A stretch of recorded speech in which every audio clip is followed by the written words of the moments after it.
Monitoring in.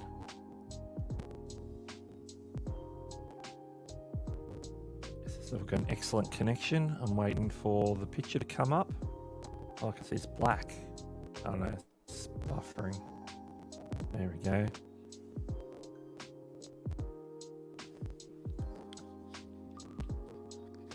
Transition.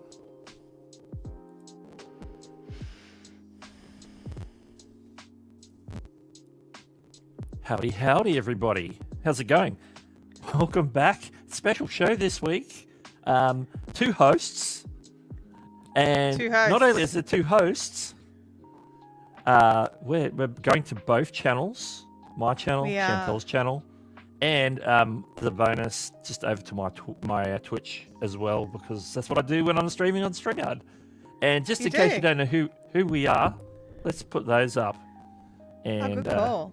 Just in case I forget who I am. Jump in. In case you forget who you are. And I'd like to welcome Chantelle here to the stream. It's the coach stream because it's going on both channels, so it's not just Creative Breakfast. It's also on Chantelle's channel. We're doing it. We're talking today about YouTube and their announcements this week at Made on YouTube, which is an event they held in New York a few days ago. And we're going to talk about that. And if you've got any questions along the way, make sure to drop them in the chat. And I think we better jump in and see who's joining us today, as in watching us live. Chat. We should let you know, Doug, that the that your microphone is still crackling and popping. My microphone is still crackling. Okay, that's probably going to be looped back. A couple of people let you in the chat have let you know as well. All right. I'll let you talk for a second while I'll say hello to a few people. Okay. So I can't bring any comments on screen, but I can absolutely say hello. Doug's going to sort his audio out and he will be right back. So we've got Frankie over 50. Hello, it's so good to see you. Dynamic duo. Anfield Road Layout in the Loft is saying hi, host and panel. Jerry Papandrea. How are you going, Jerry? It's great to see you here. And the Power of Purpose. It's so good. There's so many of you. All these names that I recognize. I love it. It's wonderful. Chantelle sounds fantastic. Oh, thank you. That's good to know. Monique thought it was her headphones. I actually thought it was my headphones as well. I'm like adjusting and trying out, seeing how they're going. So we're going to be having a big chat about some of the things that have come out of YouTube this week. Doug's coming back in. Let's see how he goes. Check 1, 2. How does that sound? Let me know. Let me know while I dive into the comments. You're still crackling, Doug. Am I? You are. Is StreamYard let me down? Where's... Okay. No. Let's try... What about this mic? How does that mic sound? Is that better? I think so. Better so far? Oh. Still a little pop. I'm not hearing the crackle now. Okay. This is what we're going to do. The crackle could be from this, so I'm going to take that off and I'm going to go with this mic. The crackle's still happening. Hello, hello. Keep talking. I don't hear crackling. Okay. Well, I'm not hearing crackle, so no crackle anymore. The crackle's back. The crackle is back, but it's not terrible. We could probably work through it. We'll see if we'll see if it goes away. Okay. Frankie over 50 says one of my team has this issue with StreamYard, no other platform. It's very odd. Very odd. It is very odd. Hello, amazing yacht destinations. Good to see you. Good evening. I'm going to dive into the chat to see if there's any comments apart from comments about my mic. Have you tried turning it off and on again? Well, what I did have you tried unplugging the cords? I took loopback out of the equation because I thought it might have been loopback, and so all I've got now is me and my Rodecaster. So let's see how that works. Maybe jiggle your Rodecaster cord. Jiggle the Rodecaster cord. That's a good question. Jiggle the Rodecaster cord. Let me see what other audio options I got. Anyway, I'll let you carry on. Okay, all right. I'll disappear Our again. life on Twitter X says, Chantelle Hills, you keep chatting. I do. I'm sorry. I'm a talky person. It's kind of what I do is I keep chatting. So while Doug sorts all of that out, let us know in the chat if you've had a chance to catch any of the news coming out of YouTube about Made on YouTube. And if there's anything in particular you want to know more about or get any kind of clarification on, we will try our best. Can't guarantee that we'll have all the answers, but we've both been doing a bit of research and we can, we'll do our best. We always do, and we will. We'll try to answer all of your questions. Also, it doesn't have to be a question about Made on the YouTube release that happened just this week. If you have just a regular YouTube question that you just is burning a hole in your pocket and you need answered, this is your chance to jump in and get those answered as well. We are streaming together because there's no Nick stream tonight, so you're not going to be able to get your questions answered over there. I was about to say get your answers over there, but get your answers from over there. Creator Classroom says, I'm not too thrilled about the app because it isn't accessible for someone that cannot edit on phones. I'm the same. I think the app's going to be a great idea, and I did, and I'm sure we're going to talk a bit more about that through this discussion. I'm not the biggest fan of editing on apps myself. I tend to, even things that I'm going to upload on my phone, I tend to edit on a computer and then drop it back to my phone. How you going, Doug? No, now we can't hear you at all. No. Your lips are moving. Your lips are moving. Our life on YouTube says, I still have an extra iPhone, so I'm working with going live together. Okay. It'll come in handy for me, quick edit while traveling or something, but that's about it. I think once it's like the issue that Doug and I both have, it's actually not available in Australia, so we can't have a look at it. We can't even test it out for you yet because we don't have access yet. It won't be, I think there's only a handful of countries that currently have it. So if you're in the US, you can download it on your Android device and go and check it out. Doug's coming back again. Hello, Doug. I'm back. Yay, we can hear you. Okay. I'm so excited. What I did is I basically shut down my Rodecaster Pro and gave it a restart. So if that doesn't work, I'm going to have to like MacGyver another microphone that bypasses everything. But we'll see how we go. Okay. All right. All right. So where were we? We've just, I was just answering some questions in the chat. We were having a little discussion about the phone app and about people. Creator Classroom was saying that as someone who struggles to edit on a phone, she doesn't see the app being that awesome for her, which I do understand. Because I'm a computer person too. I've got two really huge monitors, and there's a reason for that. I'm blind as a bat. I like to make everything zoomed in as much as possible so that I can see it. So yeah, Doug's pulled out his glasses. Just realised why everything was fuzzy. Still popping. Yeah, this has got to be a StreamYard issue. Maybe it's because I'm using a Mac, but I don't know. I'm using a Mac. Okay. Yeah. I'm gonna have to put it on StreamYard because I've tried every other audio. Do you have an old USB mic somewhere that you can just plug into your computer? You know what? I do have one more thing I can try. Alrighty, so, I'll keep answering questions in the chat. Okay. So it's just a Doug issue. It is a Doug issue. It is. Frankie says, I'm interested to try out the music suggestions where it suggests copyright-free music for your video. Yeah, so it's not, it suggests music from the YouTube music selection, and some of that may be the limited copyrights, some of the good musics where you may need to pay for it depending on your channel and things like that. So you need to look into you'll need to double check the music it suggests for you. Let's have a look here. I'm like, I can't bring any of the comments on screen because I'm the guest, and as a guest, I can't do any of that. let's have a look here. The Home Rapid Repair, it's great to see you in here. The demo that YouTube put out looks much like a Video Leap app, which is very popular for editing.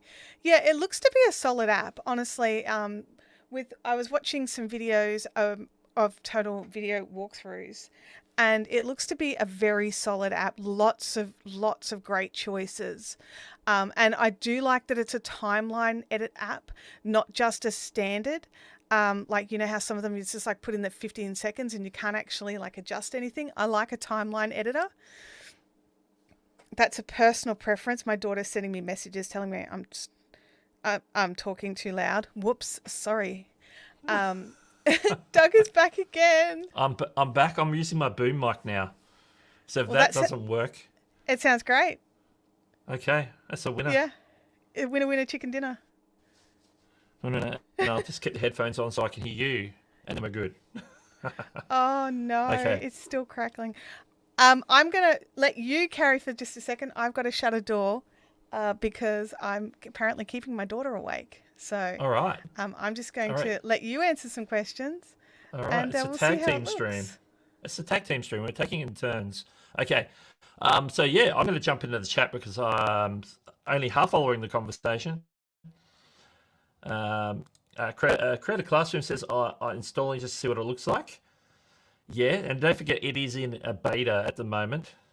So and good day to Rebel Cannons. Welcome to the stream. Frankie says it's not your mic, it's StreamYard. I'm telling you, yeah, I think it is because I never have trouble when I'm streaming with Ecamm using the same setup. So like all the audio gear is exactly the same. So if I'm changing microphones and it's still happening, then it's StreamYard because this is bypassing the Rodecaster. So it's not the Rodecaster, it's not the mic. I agree. Crazy D says, okay, the like button works. That's good to hear that the like button is working. I always like the like button. Oh, Chantelle's back, and I've just kept her backstage the whole time. Yeah, that's all Here right. we are. Hey, I'm back. Okay, we're just gonna go with the flow now. We're just gonna go with the flow. Okay. What have we discussed, and what direction are we heading? I know we've had a lot of talk about the Create app so far. So yeah, we've just had a gentle ease into the Create app is really where we've gone. Lovely. So did you want to start where you wanted to start before we realised we can't let's fix go to the the audio? starting point. I was going to jump in and go through and say hi, but you've done all that, I gather, so that's good. Said lots of hi. We'll go with Jerry's comment as a starting point. The YouTube Create app is great. I have extra fat fingers, so I'll probably still edit on PC, but nice to have a mobile option. Yeah, I'm sort of the same. I like to have a mobile option is good for when you're in the pinch. And then, I edit in Final Cut, so, I'm Final Cut all day long. So, that's what I'm going to do. I'm a Premiere Pro, so yeah, I'm on the computer, Premiere Pro girl. Absolutely. So. All right. But every now and again, you've got something you want to just throw together while you're on the bus or public transporting around, and you don't have anything floating handy other than a phone. So it'll be fun to try when it's released in Australia. Okay. What if that stopped the crackling? Or is my volume just gone way down? Amazing. No, your volume hasn't. Mentioned peaking limiter, but I have the StreamYard audio cranked a bit. So, okay. But because with StreamYard, you cannot get a gauge of what the audio sounds like in the mix unless you're like out there as a viewer. You guys have to tell us. There's no way to see in StreamYard. But what I did is I just dropped that back. As soon as I saw that comment, I'm thinking, I might be over peaking, and that would cause a crackle. Your volume didn't appear to change for me. That's good. I dropped it, and hopefully that improves to the point of having less crackling. But let's jump in. We're just going to jump in. We'll see how it goes. All right. We're going to go and look at a couple of things. The first is... No, we're not going to look at that one. Close all the unnecessary tabs. Basically, we're going to look at an overview, and then we could dive deeper on the actual Create app a little bit. We can't demo it because in Australia, it's not available. It's only available in 8 countries. Hang on. Let me do 8. Yeah, I was going to say, you need a few more fingers there. 8 countries, Australia's not one. Canada's not one either. So if you're in Canada, sorry. Because usually Canada gets a lot of stuff at the same time as the US. Not always, but quite often. But let's look at the main announcements. I'm feeling pretty left out did. for Australia right now between this and the fan funding and the partner program. They're kind of leaving us out of the loop on a few things. Absolutely. I'm going to go to the screen share right here. Okay. I need to add it. And I'm going to... Okay, we'll start with that layout. That's good. Okay, 3 main things that they talked about or announced at Made on YouTube, which was held in New York, if we haven't already mentioned that, a few days ago. A lot of creators were invited, journalists invited. Basically, what it is sort of giving you a sneak preview of what YouTube's cooking up in regards to stuff for creators. Specifically, creators, it's not an advertising-based thing, it's not a viewer-based thing. This is a Made on YouTube is basically sneak peek of what's happening for creators, some tools they're working on, different things like that. I'm trying to remember what they actually announced a year ago in September. They had it in LA, and I've forgotten what the features were, but it's where they announced that they were going to do the fan funding tier. Yeah, I was going to say, I think that was the big one. Yeah, where they announced that they're going to do shorts monetization. So they did some of those things last year. This year, everything is very much around the creation and ideation. And it's also very heavily based on AI. So the first thing that they talked about is something called Dream Screen. And basically what that is in the Shorts camera in your app, they're going to have an option. It's a bit like the green screen where it removes your background. And instead of just replacing it with something that's on your camera roll or a video that you've got in your camera roll, what it's going to allow you to do is put in a text prompt. And you can say, I want a psychedelic rainbow moving behind me. And that will, based on, a generative AI, it will create that background. And then you can just pull your camera up and record your short with that background. So it's just sort of just like a background generator. The second thing, of course, which we've already talked about, is the YouTube Create app, which is a new editing and production app for mobile creators. So this is very much targeted as those people who are making shorts on mobile, long form content on mobile. Think of it like what's the app that TikTok owns?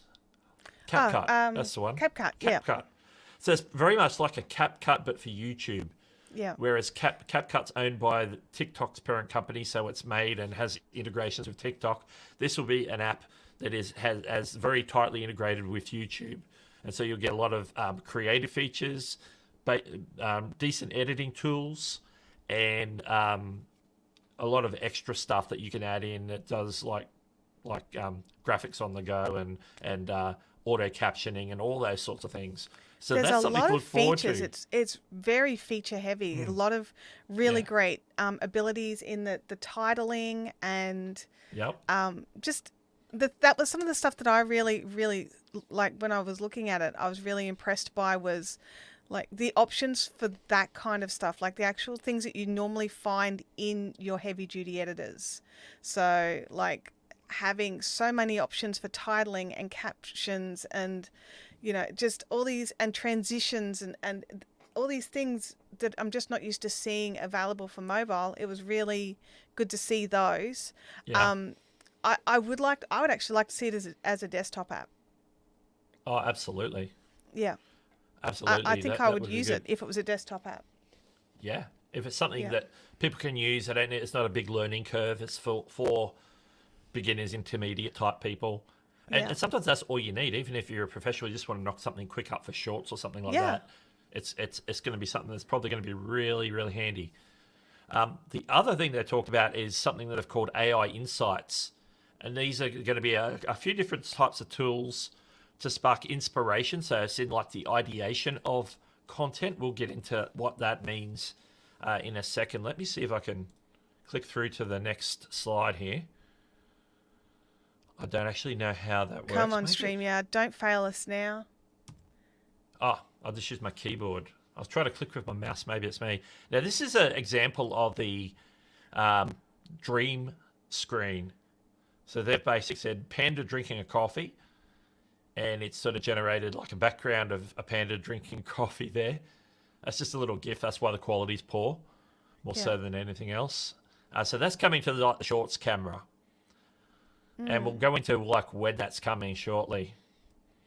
The app, of course, a bit of a teaser for the app.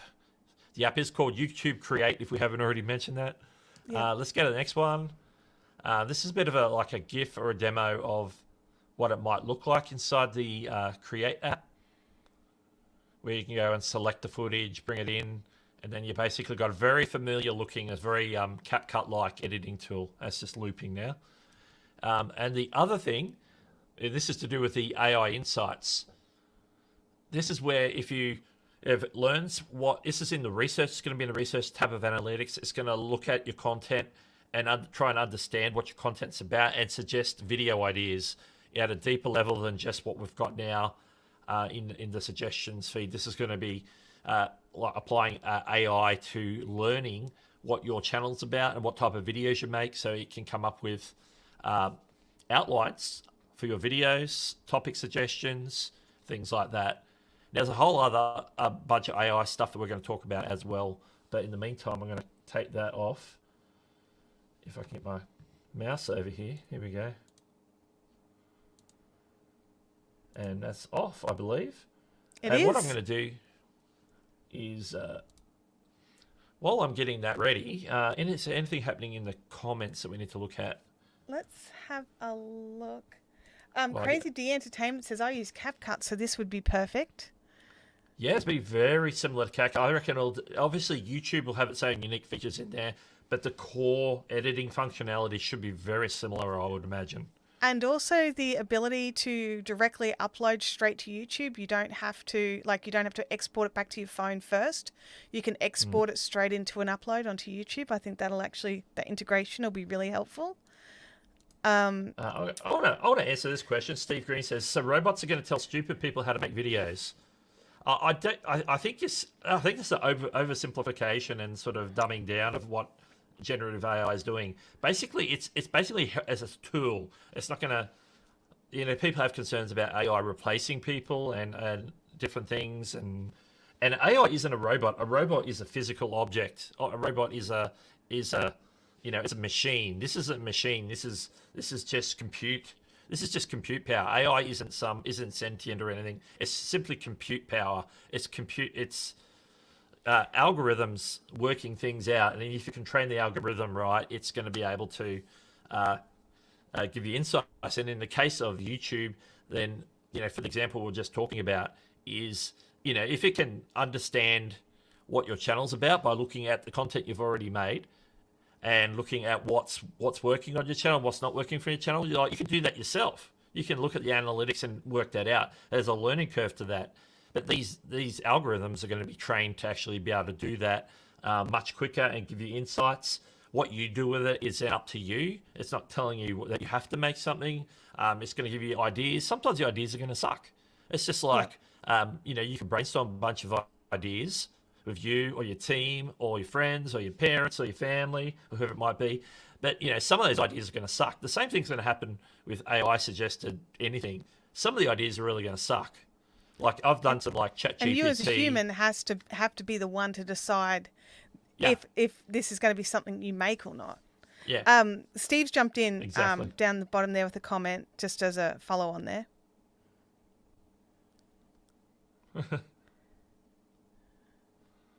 And yes, live stream consultants, we did say earlier that at the moment this is Android only, rolling out to iOS in 2024. Robots, yeah. That's right. I just put the robot thing out there in case for anybody who might be watching that might need to know that. So absolutely. Absolutely. I think at the point, there is a tipping point where if you go past it and where you're getting, particularly from a creator point of view, or, the creator economy or the creator industry, whether you do YouTube or TikTok or whatever platforms you like to use, it can come to the point where there's no humanity left in the content, and I think that's the thing we have to be careful of as creators, is how much of this we actually use as a tool, because it's gonna, it's like a productivity tool, like like being able to edit on a computer. Back in the day, they were like stitching pieces of film together to make a film, and only professionals could do that because that was a trained thing, and not everybody had access to the tools. But now we can edit on computer. At one point, computers couldn't even do that because they weren't powerful enough. They didn't have enough memory, storage space, compute power. But we can edit now. So AI there is an ethical point as to where the line is, where the line should be drawn. I don't think we've hit it yet, but I think there are concerns, and I think YouTube have to find a balance in how that all works. So that's something that we need to, that's a whole other discussion. For the greater that's a whole other rabbit community. hole. That's very, very rabbit hole. That is a very deep rabbit hole, that one. Yeah, my StreamYard account only permits up to the 720. I was thinking, Doug, we should have used mine because I got 1080.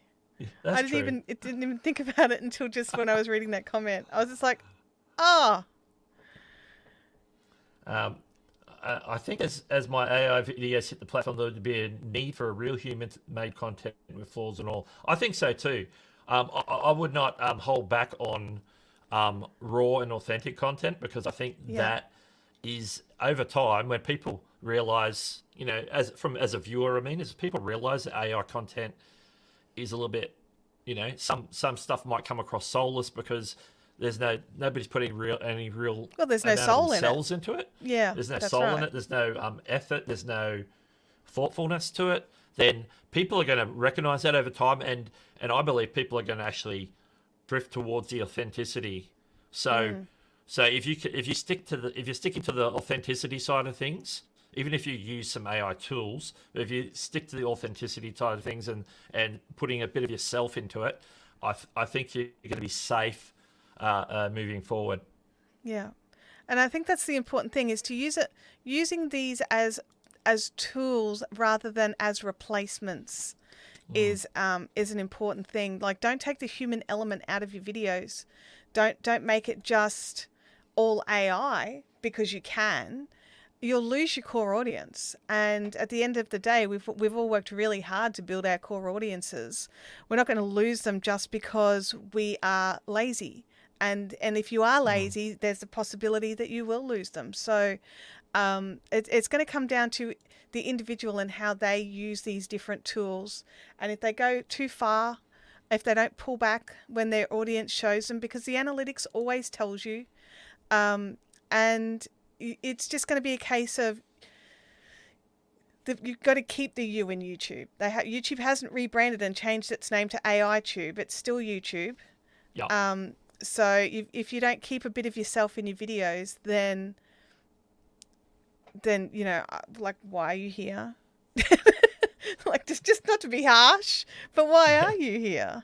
Exactly. Connection's so important. Yeah, people are pretty much in agreement. Absolutely. Real content will win. Yeah, I think that too. Like, I'm not an over-the-top AI person. I use a little bit here. Use a little bit of the basic stuff like ChatGPT to sort of help refine some titles. But I'm always the one making the decision. I'm always like, that's a real stupid title. I'm gonna that doesn't sound like a person wrote it. Make my own. Yeah, I'm gonna humanify, if that's a word. Humanify? No. I don't think it is. The title that it's given me. Yeah. You have to put your human element into it. Exactly. I'm just highlighting some comments as we go. Yeah. Just to bring them up. People are going to be drawn to mistakes and laughter. And that's the thing, like, we're all humans and mistakes and glitches happen. And that is a really important way for people to connect and to chat and to support each other through things like Doug's microphone issue. It may have felt like a bit of a stressful thing at the moment, but it actually created a real, like, everyone in the chat was being really helpful and was trying to troubleshoot with Doug, and it created connection between Doug and the audience just to try and help Doug. So if you remove all that stuff, then you're losing out on the connection stuff. We all screw things up. We don't need to hide it and delete it and do the whole, perfect Instagram thing. Like, let's have that Insta life in YouTube. I think I would be bored if actually my channel would be really empty if I deleted all my screw ups.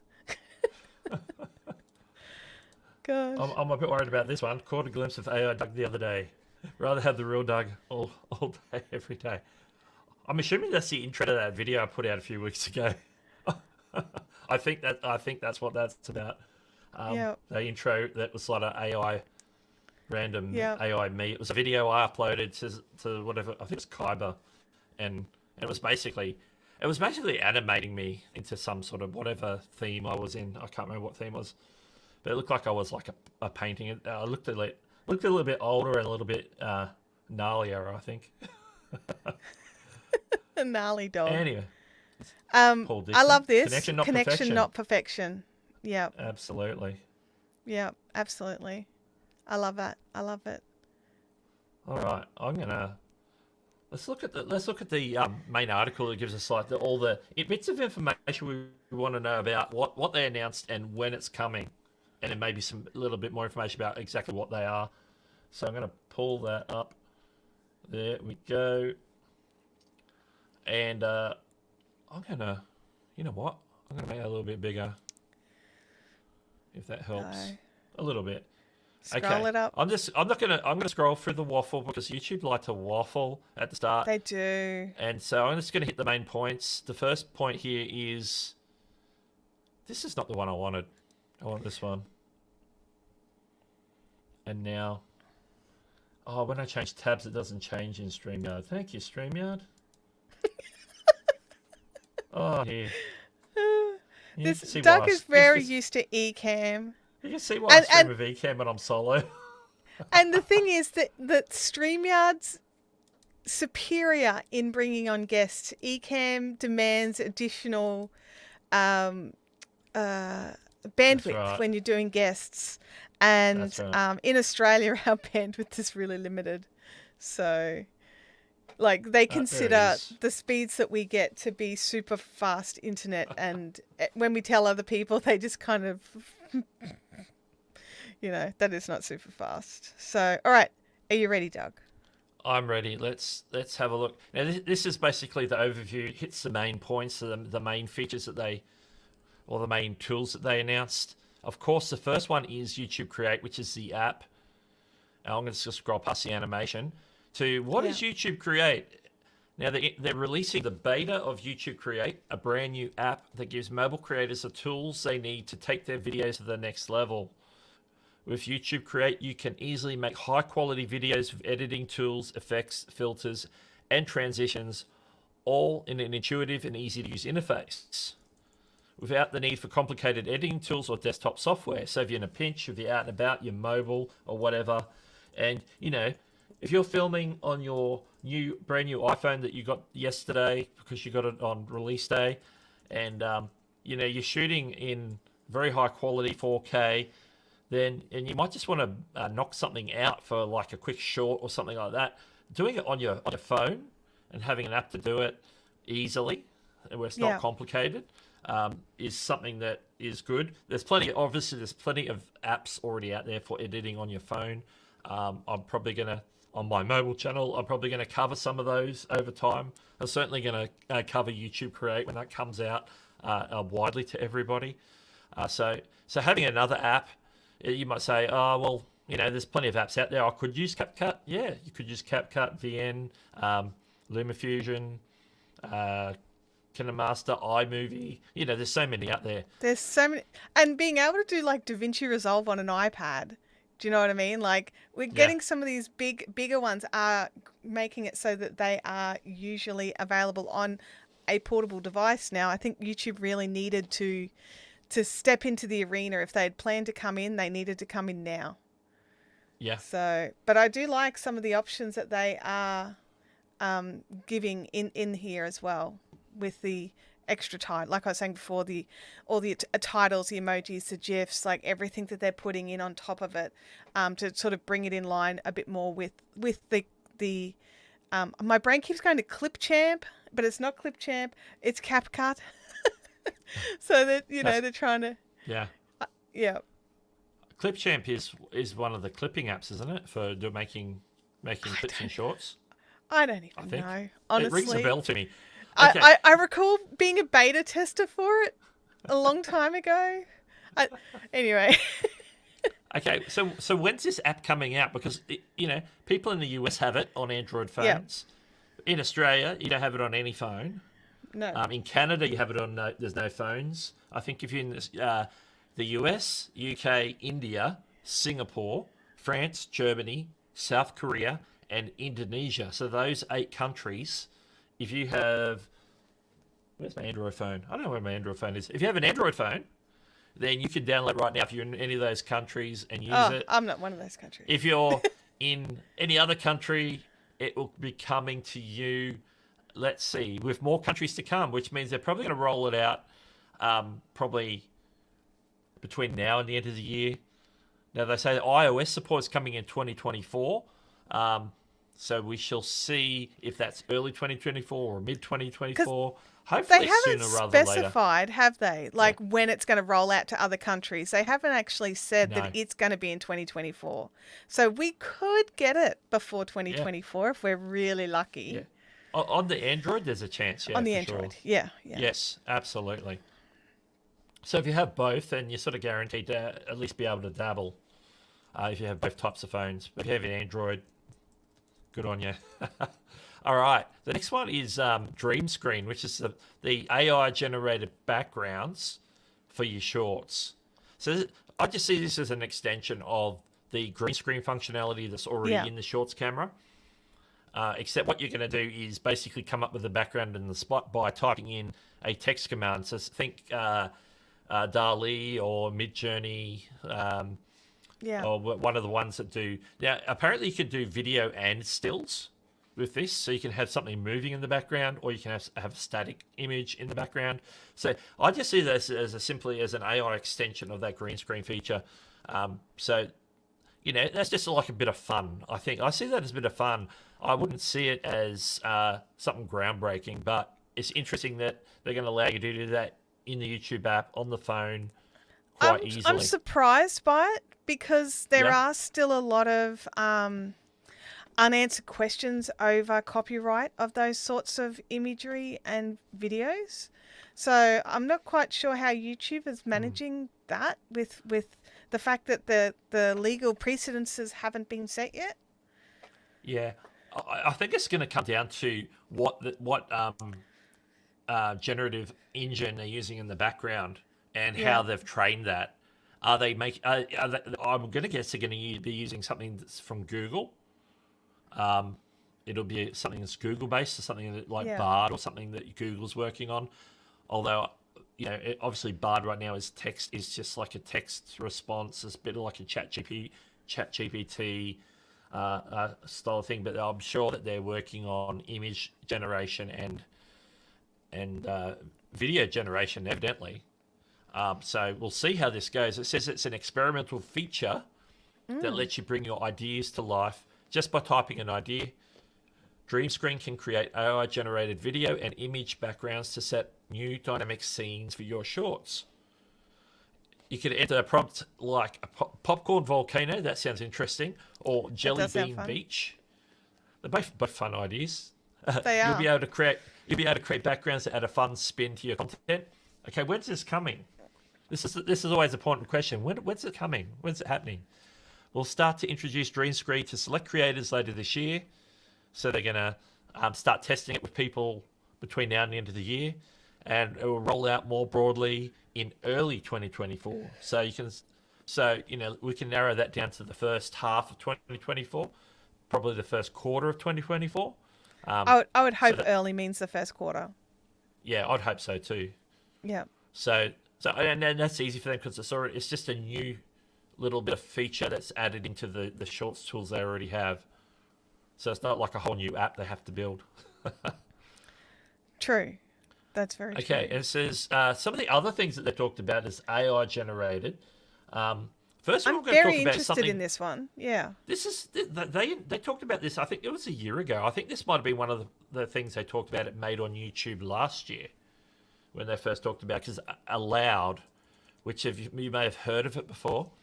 It's basically going to take your videos, take your English, say you speak English as an example, and right now they've got it working to it can support converting English into Portuguese and into Spanish. So basically, it's doing like an overdub. So it's not doing captions; it's doing a whole new voice to change you from speaking in English to speaking in Portuguese. How well that works, we haven't seen yet, but it's something that they're testing with creators now. There's some example videos at this link, which we're not going to look at, so you can go look at that at your own time. Or Doug, have you put the links to this page in your description? You know what? I have not. I'll put it in there for the replay. And I'll put it in there for the replay. I usually drop these in, but I didn't. I was going to say, maybe drop it in the chat as well. Yeah, I'll grab this is to the article, so then you can go to wherever you want to go to. Yeah. From this, so I'll just drop that in the chat. That'll go to both chats everywhere, or three chats, I should say. All the chats. This all is the article. Time. This is the article that I'm reading from right now, which it now lost my place because I clicked on the thing. Oh, you know what? It didn't. It didn't go to my chat. It didn't. No. It's set for all. Well, it didn't. Let me check. Oh, I know I can't jump over and check. Can I jump over and check? I can. I've got it open now. I'm just gonna add it into. It made it to my chat. Yeah, it made it to yours. There we go. I threw it into mine just for funs. Fingers crossed it works. And that it wasn't truncated or something terrible. That's bizarre. Yeah. Maybe because I don't know why it didn't go there. So I got the live chat set for all, so it should be showing me all destinations. So it should be posting to all destinations. If you haven't worked it out, this is Doug and my first time of multi-streaming to both of our channels at the same time. So you can watch from Doug's channel or my channel. But right. I can see. Yeah, this is our first time playing. Yeah. Yeah. Okay, we've heard about Aloud for quite a while now. So when are we going to get access to this? That's the question that people are asking, and they're testing it already with a group of creators and planning to expand to more creators next year. So 2024, we should be seeing it. And they're also evaluating the quality of the conversions for some other European languages. So we can guess might be like popular ones like German, Italian, maybe probably French. Some of the other ones. French. Yeah. Of course, French, yes. That's an important Spanish. one. As well as Hindi, Bahasa Indonesia, and Japanese. Okay. Our goal is to bring Aloud into YouTube Studios. This will be built into YouTube Studio and get into the hands of as many creators as possible. So they're going to put it right in Studio, which is that'll be quite neat. mind-boggling. This is not like a service that you're going to have to go and pay for. By the sounds of it, if it's in Studio, it's going to be like part of YouTube. It should be just part of the YouTube thing. It's going to be a free thing. Well, because I can just imagine that all it would do is broaden your audience. So for me, I'm pretty well stuck with English-speaking audience, even though I speak Australian and not everybody can understand my Australian. I do have predominantly an English-speaking audience. So being able to have, I have a lot of viewers from Italy and Sweden and Norway is the other one. And being able to have it so it could be dubbed into their languages so that they could understand me or understand what I was saying would be fantastic, especially if it was just part of the package kind of thing. Like you can just click a button and, it just works. So that would be fantastic. I would be curious, especially with accents, because I know that when I first started using Rev, they struggled. Like I had to go in and get them to, fix a few words here and there. And also with YouTube's original dodgy bad auto transcriptions that they did, quite often they weren't great either. So having them pick up other accents other than American accents correctly would be fantastic. So, Absolutely. Yeah, I definitely like this. Yeah, we're having a big chat in the chat about upload and download speeds, just so everyone has in different places. So Yeah. I it's saw some of those. it's varied. It's varied. Creator Classroom says, I downloaded it, check it out, but since I do most of my work on PC, I probably won't be using it much except for some audio fixing. Yeah. So that's the other thing. It's also going to be bringing in automatic within the phone app. There's going to be the audio editing will actually have like its own built-in. I'm trying to think of the name of the software that you can use now. Crisp, where it just like even while you're live streaming, you can use Crisp and it just cleans up the background noise straight away. It's looking like something like that is going to be included in the phone app as well. So that will be very interesting to see how they all work and how good they are. Do you know what I mean? Like some of these, it looks like they're trying to put in a few things that people are having to pay for as part of a free thing. How good are they going to actually be? So do we still need our paid versions, or can we like give them all the flick and just be like, hello, thank you, YouTube? We'll have to see. It all comes down to testing and if it's like going to do the job for us, or whether we still have to, pay for something because it's better. Sometimes if you want something better, you got to pay for it. Sometimes you just got to pay for it. Absolutely. That's it. All right, I'm going to jump back to. Jump back into your screen. There we go. Back into this one. My Sea Prince is saying that there's also a change about video advertising. Yes, there is. So check in your dashboards. But yeah, they're making it so that it's either your advertising is off or on, and you can choose mid-roll ads. But YouTube will decide on whether it's a skippable, a non-skippable, or a banner ad. Although I think they're phasing out the banner ads as well.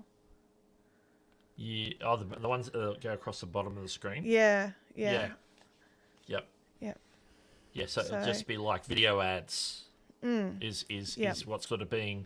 So it's basically for the ads, it's going to be you either have ads, you don't have ads, and like you'll get all the types.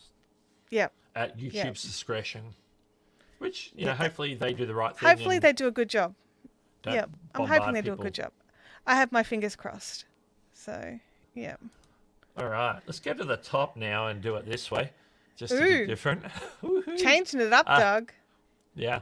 The research tab. Now, we've already had a research tab in Studio for quite a while where we're getting like insights into our content and maybe some content ideas.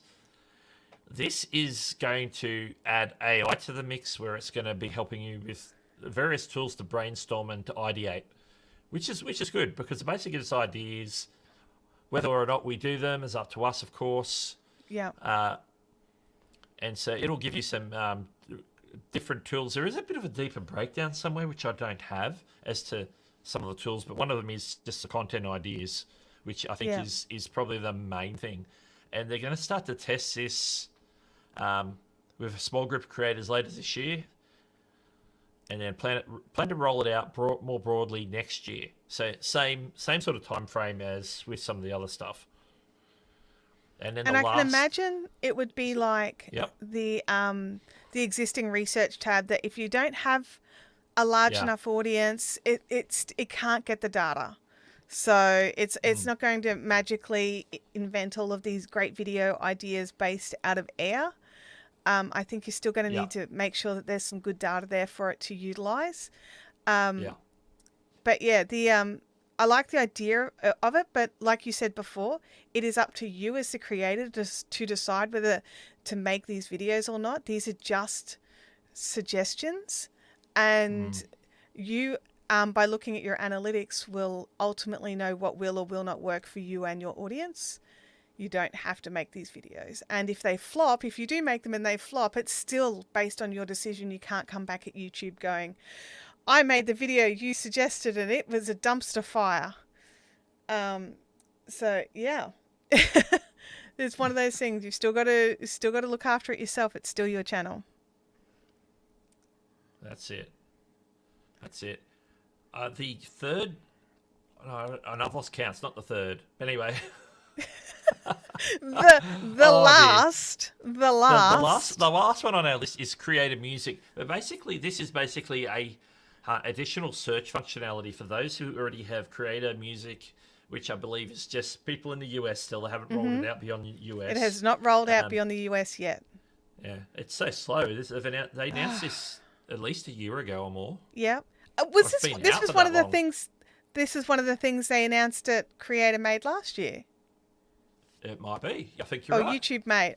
Made on YouTube or Made on YouTube. Yeah. Made on YouTube. Yeah. So basically, they're adding a feature where AI is going to look at your content or your video, or you actually no, it's not. You actually had to put some prompts in. So I can tell you there's some music services out there that already do this, and it's not really AI. It's more like, where you're putting in a genre, or you want these types of instruments or this sort of mood, and you're looking for music that way, and then it's going to give you recommendations. So basically, it's an advanced search functionality. I was going to say, it just feels like keyword searching. Yeah, except calling it a prompt instead of a keyword search. Yeah, so. they probably implemented the AI to help with that. So instead of just it being we're just using keywords and doing like a text search. Yeah. Based on how well somebody's categorized everything in the music library. Yeah. This is going to have a deeper understanding of what's in the music library and a deeper understanding as to what the vibe of your video is. But it's going to take your input most of the time. It's not something that I'm probably ever going to use. I don't think I'm ever going to use creative music. No, even if it was it's not high on my list. I sometimes grab some of the sound effects. Okay. But other than that, I don't use their music. I'm a creator mix gal. There's definitely a complicated licensing involved with creative music. Like if you're using the free stuff, you're probably okay. But when it comes to licensing for one video or revenue sharing, it gets really complicated real quick. So and it's not just set and forget either. Some of those contracts and licenses have a time period. So you could 3 years down the track, they could come knocking on the door for the next payment. It depends. It'll be written in there. You'll get to see it as to the time frame or how much it'll be. But the next time round, it could be a lot dearer, especially if your channel's grown. So I don't like that sort of stuff personally. I'm like, I like to pay for something and know how much it's going to cost. Yeah. Or use something free and just know I'm covered, that's how it is. I love there's a lot of different music options out there. Creator Mix, which is one that you and I both love, Doug. But also like Epidemic Sound has got good music. Envato Elements has music as well, and Storyblocks has music. And there's Licked if you want the top quality musics. Like there's a lot of options out there to get music and know where you stand with your licensing a bit better. Mostly. Absolutely. I'm looking at you, Epidemic Sound. Epidemic Sound. When I say mostly. I love Epidemic Sound. I love their music. Oh, me too. Good. And I love how easy it is to integrate and to whitelist your channels, and how you get to have a license for every platform except for Twitter, apparently. I tried to get it on Twitter and I emailed them and they said no. But it is, just why do they have to be butt faces about the shorts? Anyway. I'll just slide that soapbox back under my table. Yeah, the whole who owns what with AI is something that needs to be such sorted a grey out. area. I think Chantelle mentioned that a little bit earlier. I did, right at the start. It's complicated, but I think most of the stuff we're talking about here is not in that realm because it's not like being trained on other stuff. Maybe the dream screen. We don't know how that's been trained. Yeah, I think images. the dream screen would be the closest one that would be affected by this sort of stuff. I don't think Yeah. the inspiration or anything like that would be. Yeah, that's all in-house, and that's based on your input, which is basically your content. So it's been trained on your own content. So it's like to give you recommendations, it's looking at your content and giving you recommendations. For the voice AI, the allowed, that's basically using your voice and training it to create a voice that YouTube has probably got. I don't know if they're doing accents and stuff. So you like Australian accent or a British accent or an American accent. I don't know if they're doing that in comparison to. If we're going from English to say Spanish, then it would be. Is it like a South American Spanish, like a Mexican, or is it like a Spain in Europe Spanish, accent-wise? I mean, obviously it's the same language. So that remains to be seen. Is it male or female, and how they've been trained? They would definitely be licensing those voices. They probably have somebody who's dedicated their voice or a set of voices to be used for that they've licensed that you're allowed to use. So I don't think there's going to be an issue with ownership, because it's owned by YouTube, and it's basically just another audio channel on your video that helps people understand. So it's something that is not going to get into there's certainly not going to be any copyright issues or anything like that, or ownership IP issues, because it's everything that YouTube has created in-house for use on YouTube. So everything on the platform stays on the platform. So it's not like that you can then take all those audio dubs and then convert that to another platform. That probably will be against terms of service. Yeah, I'm sure that there'll be something in the fine print that says it's usable on YouTube only. Yeah. So they'll be covering themselves in that regard, and so they're not send everybody's doing all their automatic dubs on YouTube for free and then uploading it to Facebook or TikTok or whatever. Yeah. I can see that will be like YouTube use only. Yeah, and I'm not sure how they would police that, but I think that would be a thing. In the chat there is a conversation about the epidemic sound. Yes, when you pay for a creator license, you can only put one YouTube channel on. Even if you have two, you need to pay for a second creator license to add the second channel. Yeah. I believe they have there's another level where you can actually add up to 3 channels, whereas before you had to buy 3 separate licenses.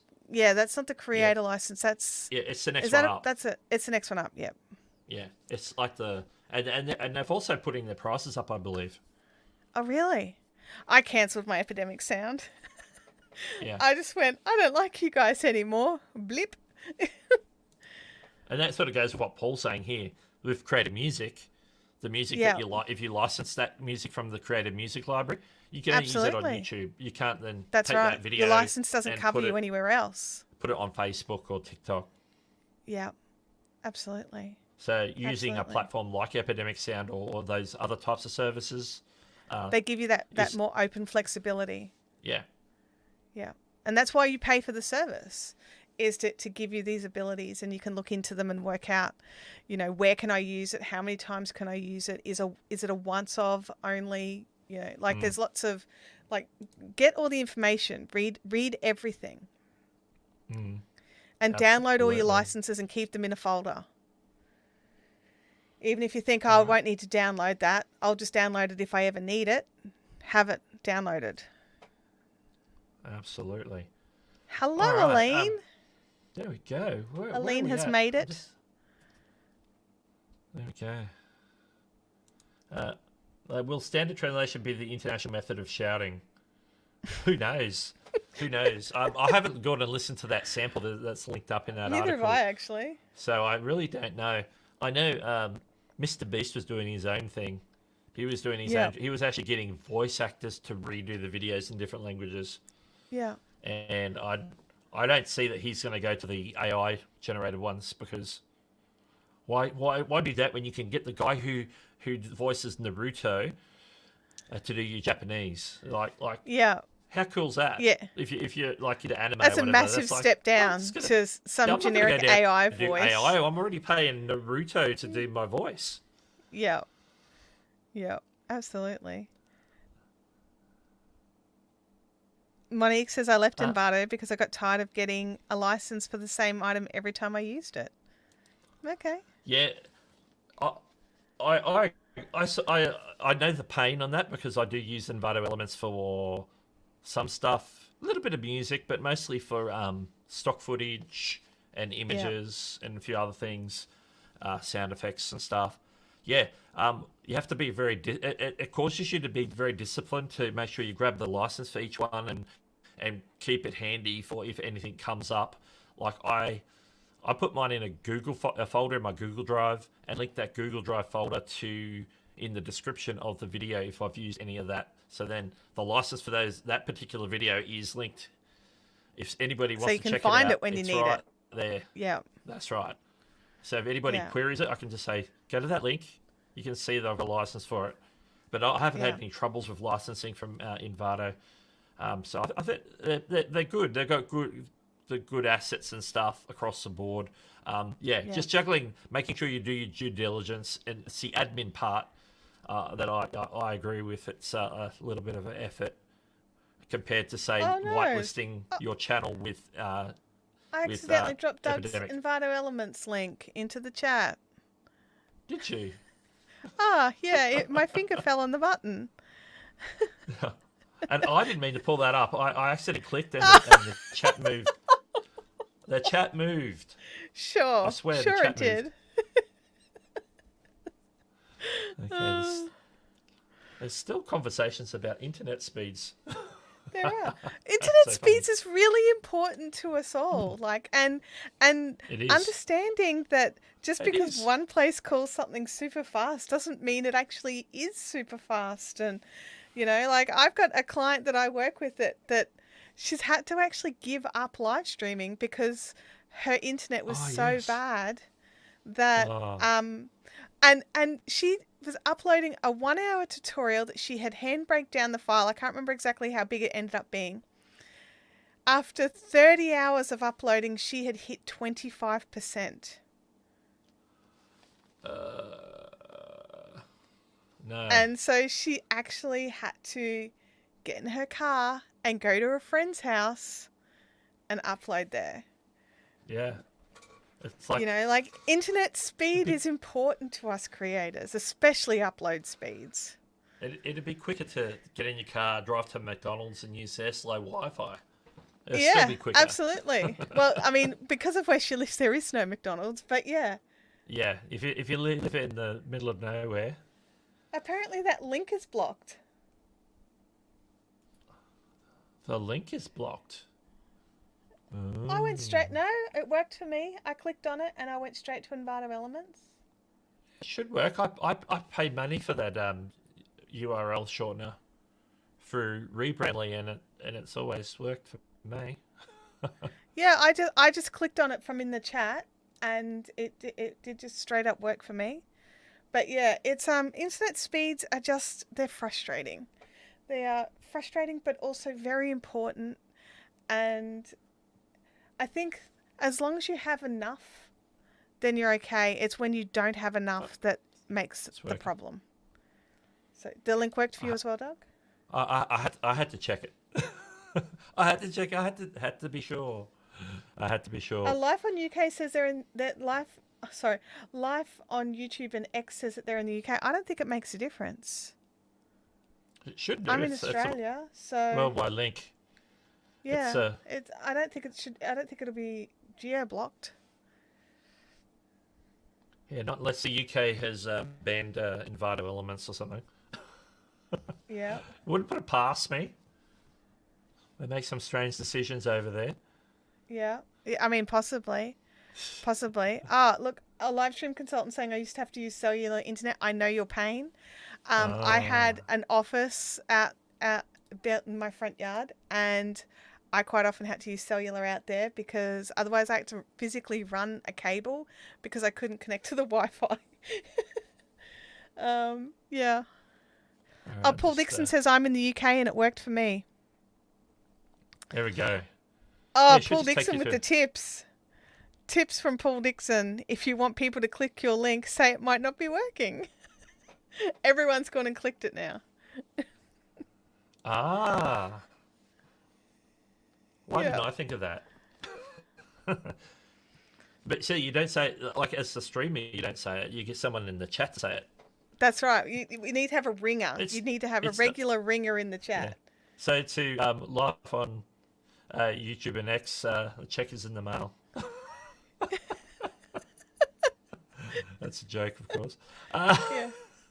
Yeah, totally a joke. Definitely a joke. Everyone's tried it, though. Yeah, everyone has. Even my bourbon journey. Welcome to the stream. Yeah. That's awesome. I love it.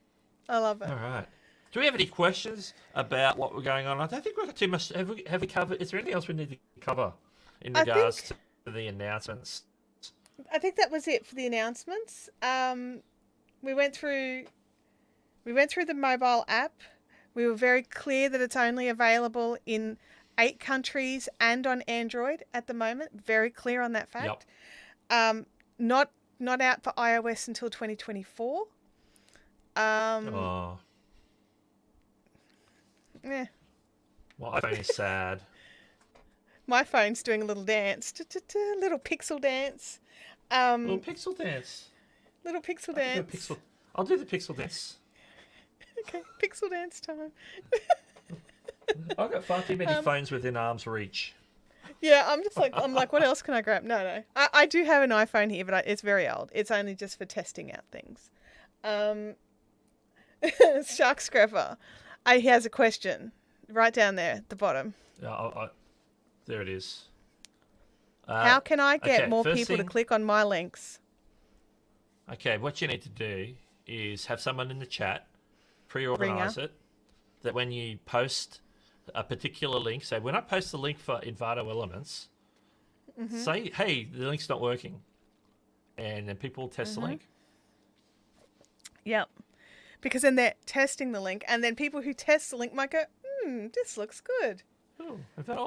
That's pretty snazzy what they offer. Ah. Yep. Oh, you're too late, Stream Elements. You're too late.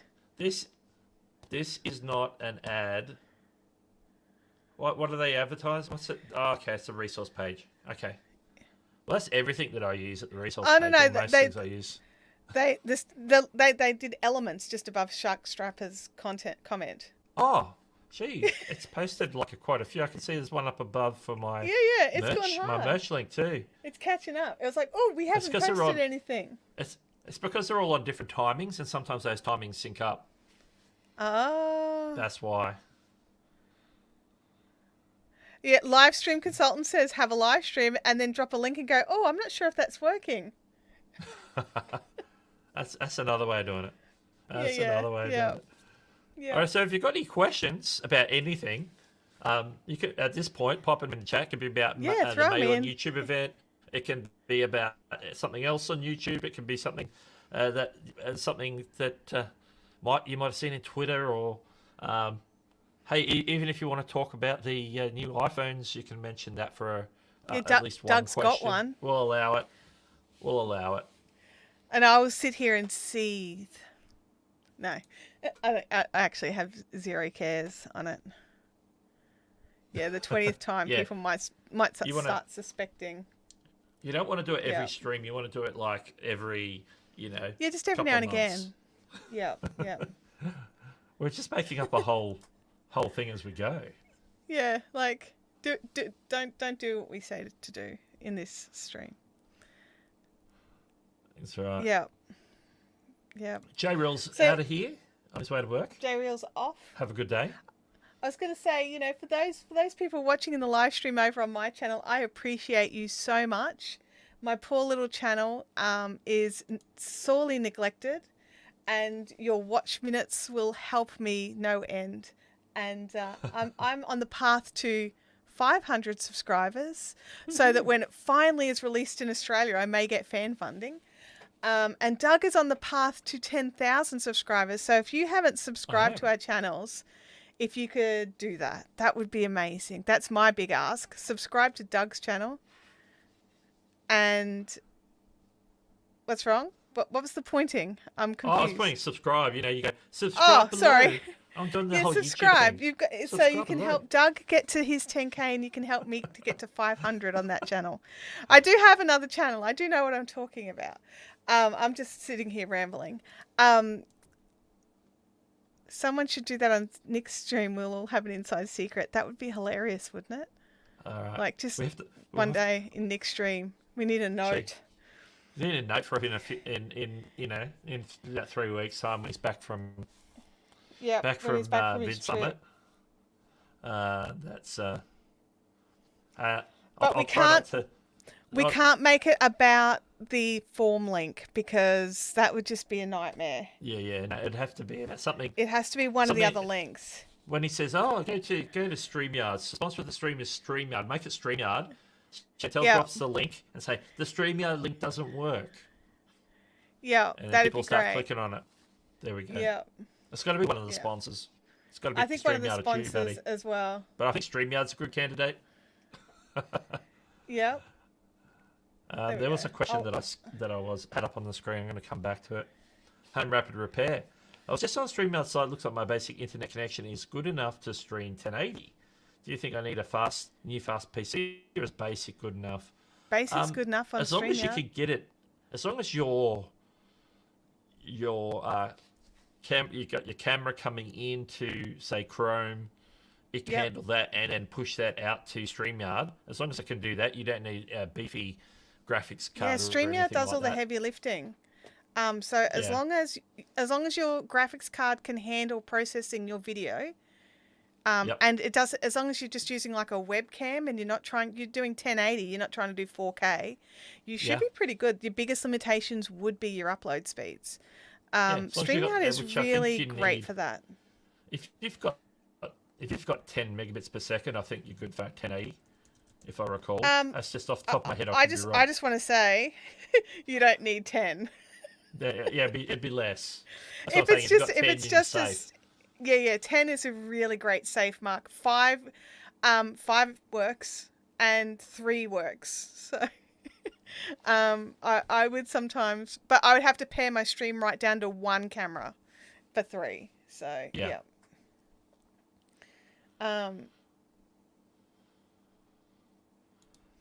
Questions from last week. Did you check them?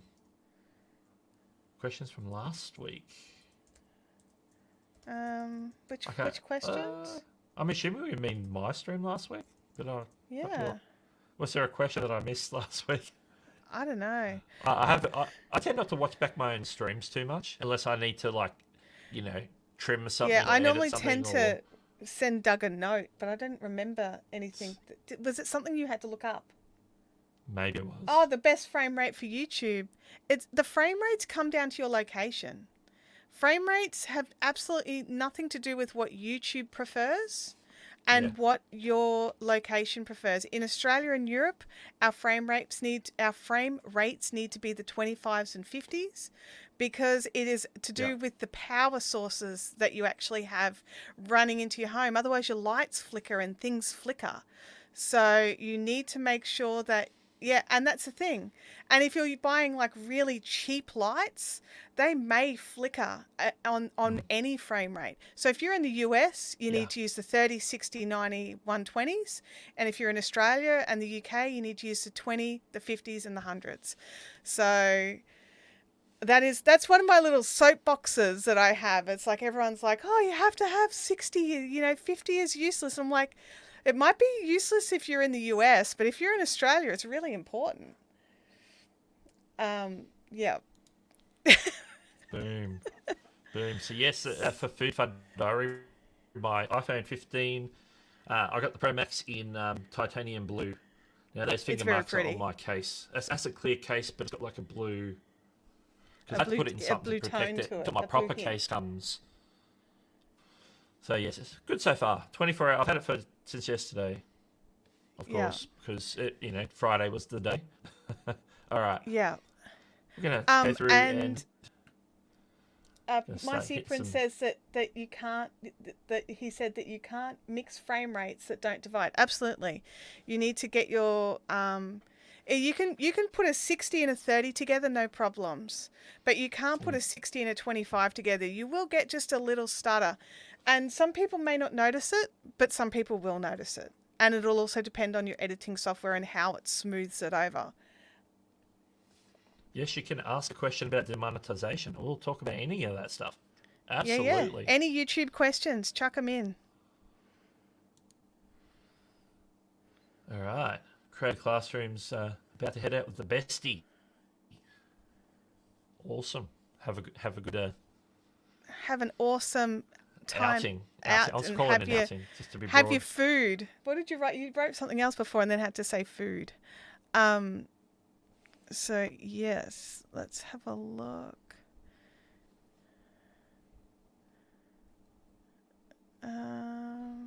Is Paul Dixon's asking if the like button is working? Maybe test that. You could test it on it will need testing on 2 channels just to do a comparison.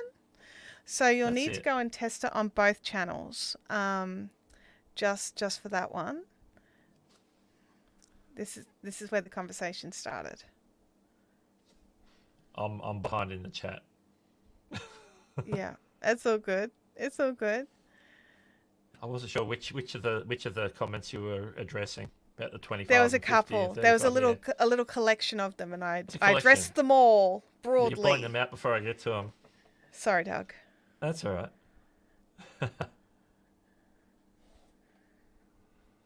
I'm letting you get to the questions now.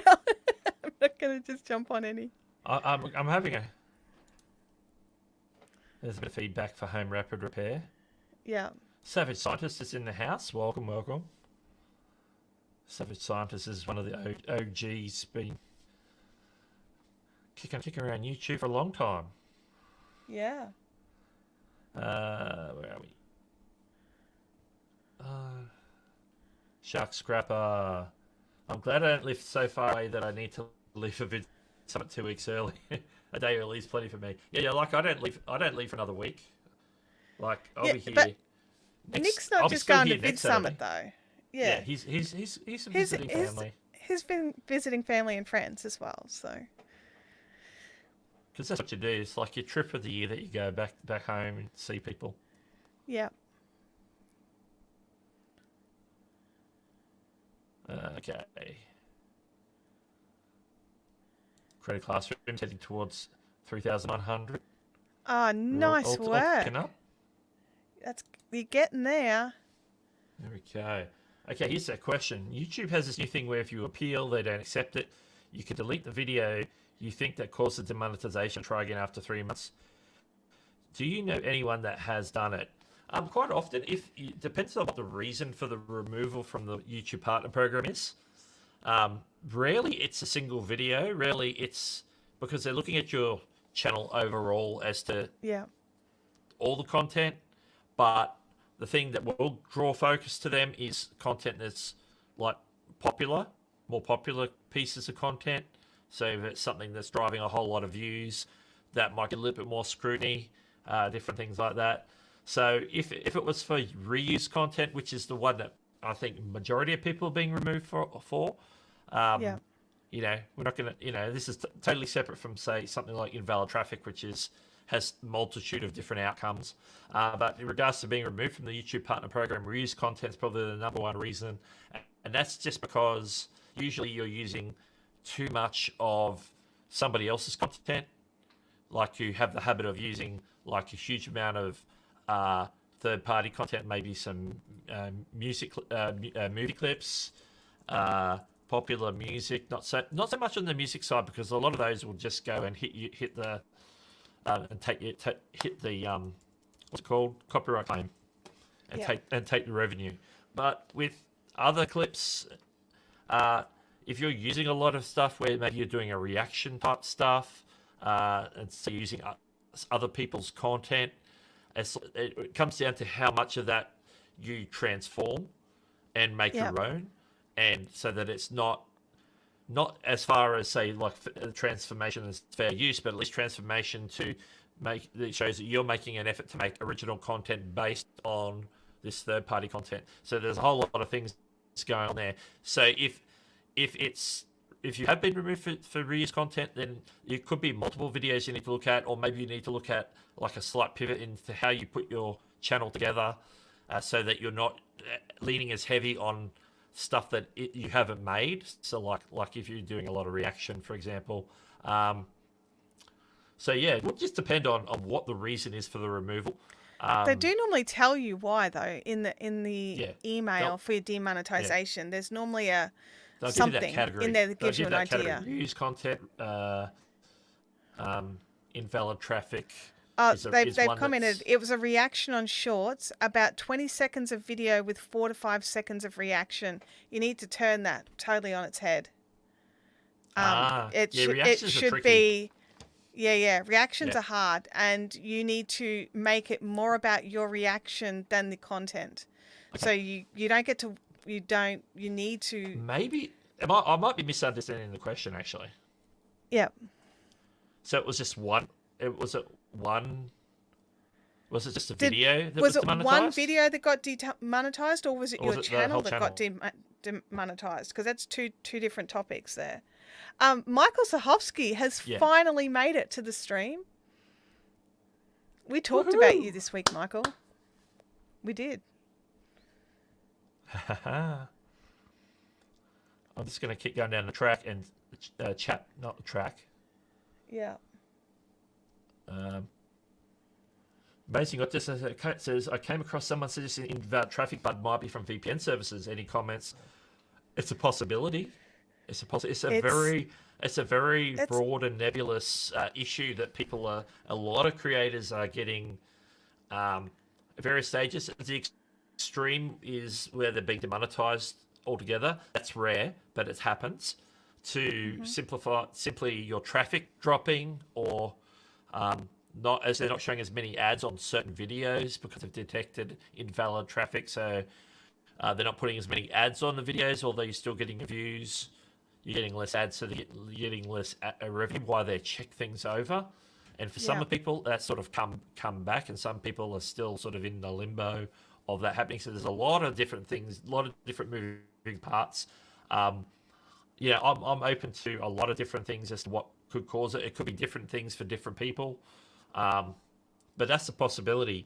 And YouTube haven't come out with a definitive list of what causes invalid traffic. Yeah, that's right. And that's the problem, is that there's no list for you to go through and work out why you've been hit with invalid traffic, and that's why YouTube are concerned about it as well. I've been seeing a lot of action on Twitter on Renee's Creator Insider Twitter feed, not Creator Insider, Creator Liaison Twitter feed.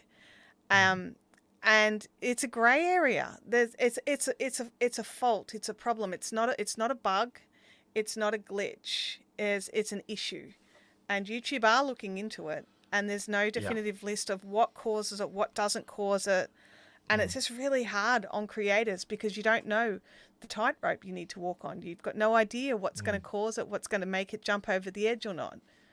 So it's just a hold your breath and hope kind of scenario, which I hate those. Yeah, I've been looking at people's cases and like different videos that people have put out saying, from different niches. So it's not like certain niches or certain channel sizes. It's bizarre. Like it's very broad. It's hitting a lot of people. It's hitting a lot of very and different size channels and different locations and.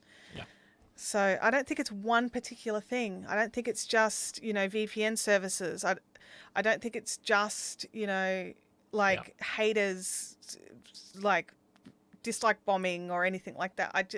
It's very broad, and I don't like to comment on it because there's no sort of path to go forward on it yet. Yeah. Exactly. I have a few theories, but that's the best you can do is having a few theories. Yeah. Because you can't see the back end of people's channels. Some of them show you some stuff on some of the videos that they put out. So I've been hit with the invalid traffic bug and all different things, and they might show you some data from their back end. Some people say, well, is it related to having getting YouTube advertising as a traffic source? It may be a little bit, but I don't think so. I have a theory about attaching third-party apps to your content, to your YouTube channel, to your Google account that might interact with YouTube and do something weird.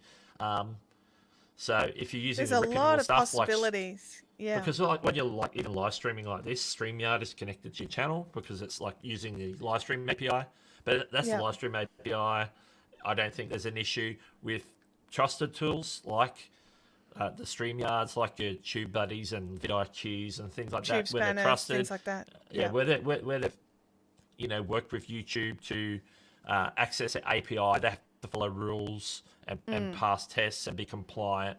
So, but there's other services that sort of can do a little bit more shady things. One example that isn't to do with invalid traffic, but happened to me, is I tested a service that Stream Elements creators called Mercury, and one of their tools is where it dynamically updates your channel art. So you can have like your subscriber count sort of going up over time or something like that on there. Okay. Yeah.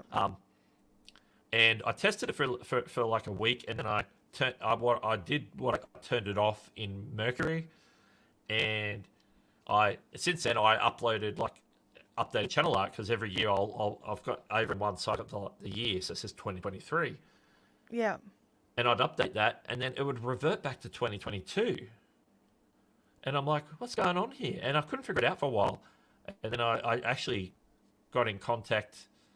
Somebody else was having the same problem. We were talking to a few people on Twitter, including the creator liaison.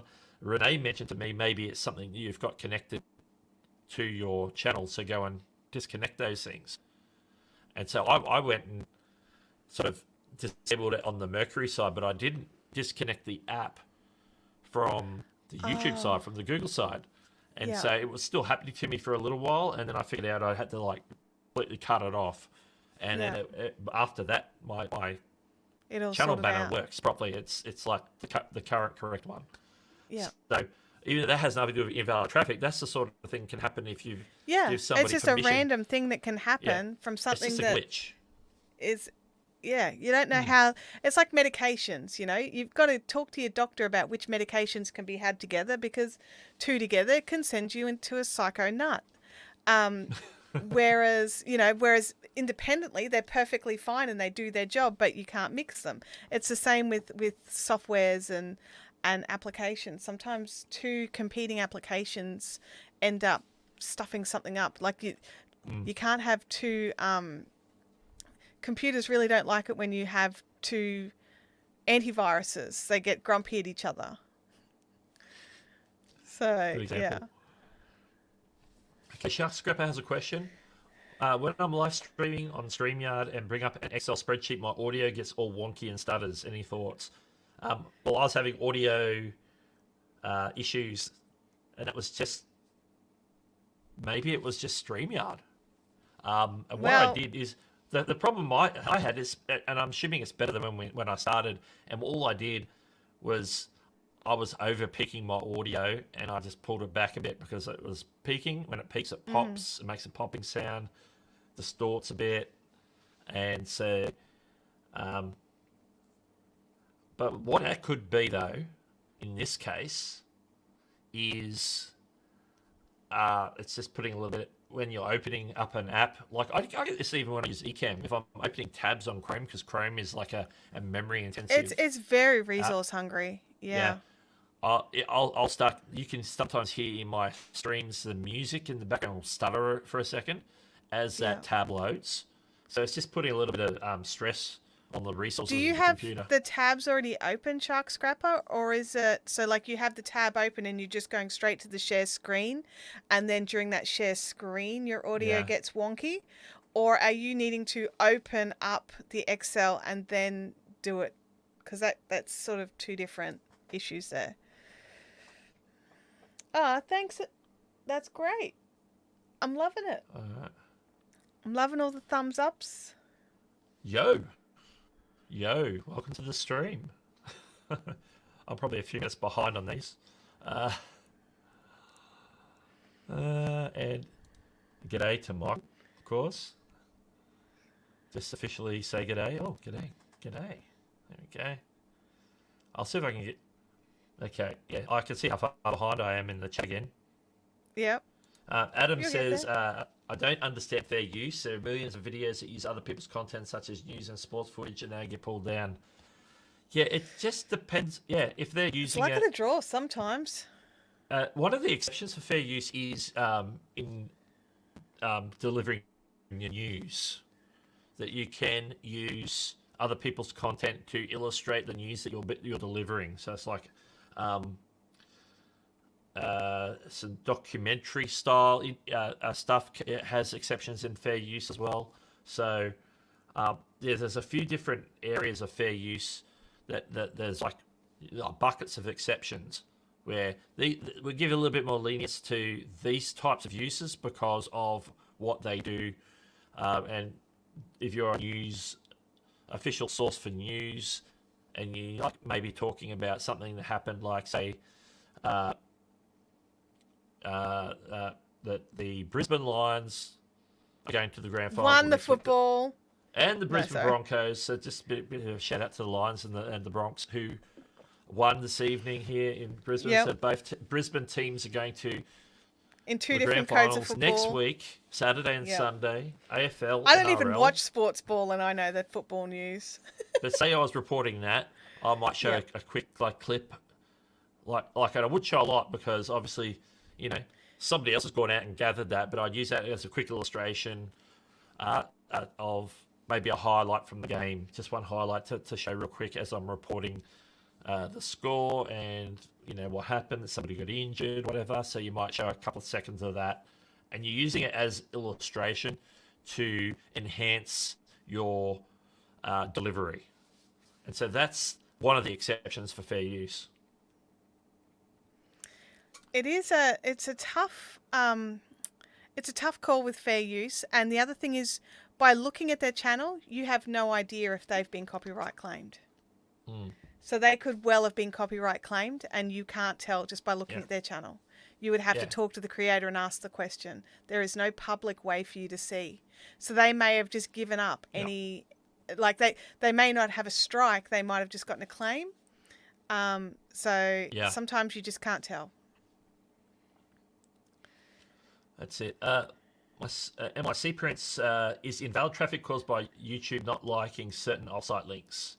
No, it's actually to do with usually there's clicks involved. You can click at at an unusual rate onto a video, but if you let videos loop or playlists play over and over to try and help a creator get extra views views and revenue, that could be an issue. So it's to do with advertising, particularly people clicking on advertising at a higher rate than what is normal. That's an issue because people see ads, they skip them, they want to get to the content. But if a particular video starts getting people clicking into the ad and following the links off YouTube a lot, that's unusual traffic. They expect a few people to do it, but they've got percentages. They've got margins of error on how often that should happen. And so if your content, if that happens on a video of yours and that's out of the range, then you might get chosen for a little bit more scrutiny for something like invalid traffic. So it's not so much you linking off YouTube. It's more trying to, particularly, I do believe that it is to do with advertising and what's happening with ads, because there's a whole legal thing happening with ads in Google in particular, and advertisers not getting what they paid for, and that's why the YouTube has this whole invalid traffic thing going on at the moment. I think it is to do with that, but as to what's causing it, that's what we don't know.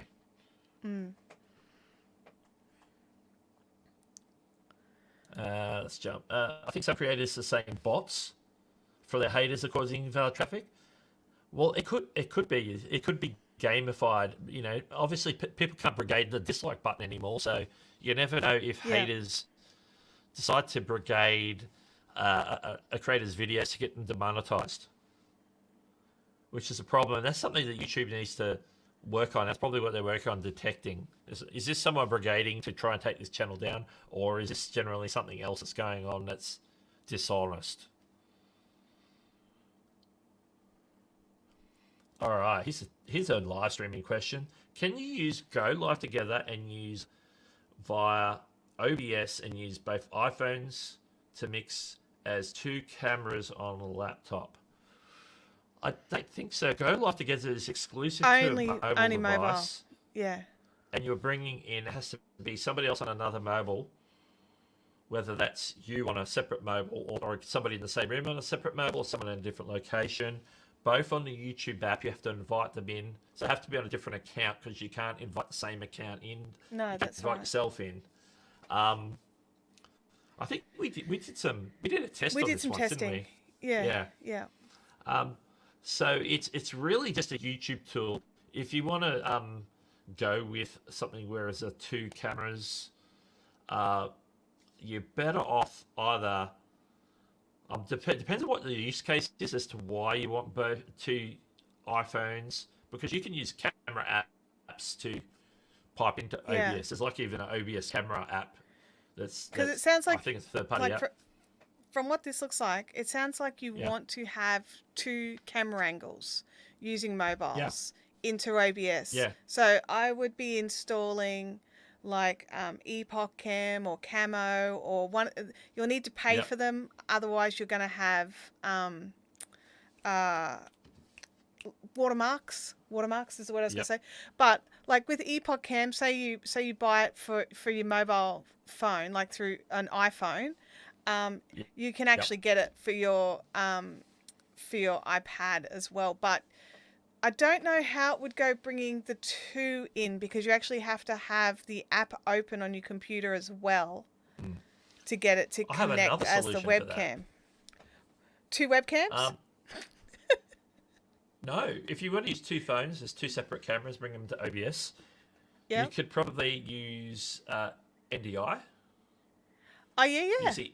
You can download, there's an app called ND, let me get the exact name. If I can find it in my live streaming folder. NDI HX camera.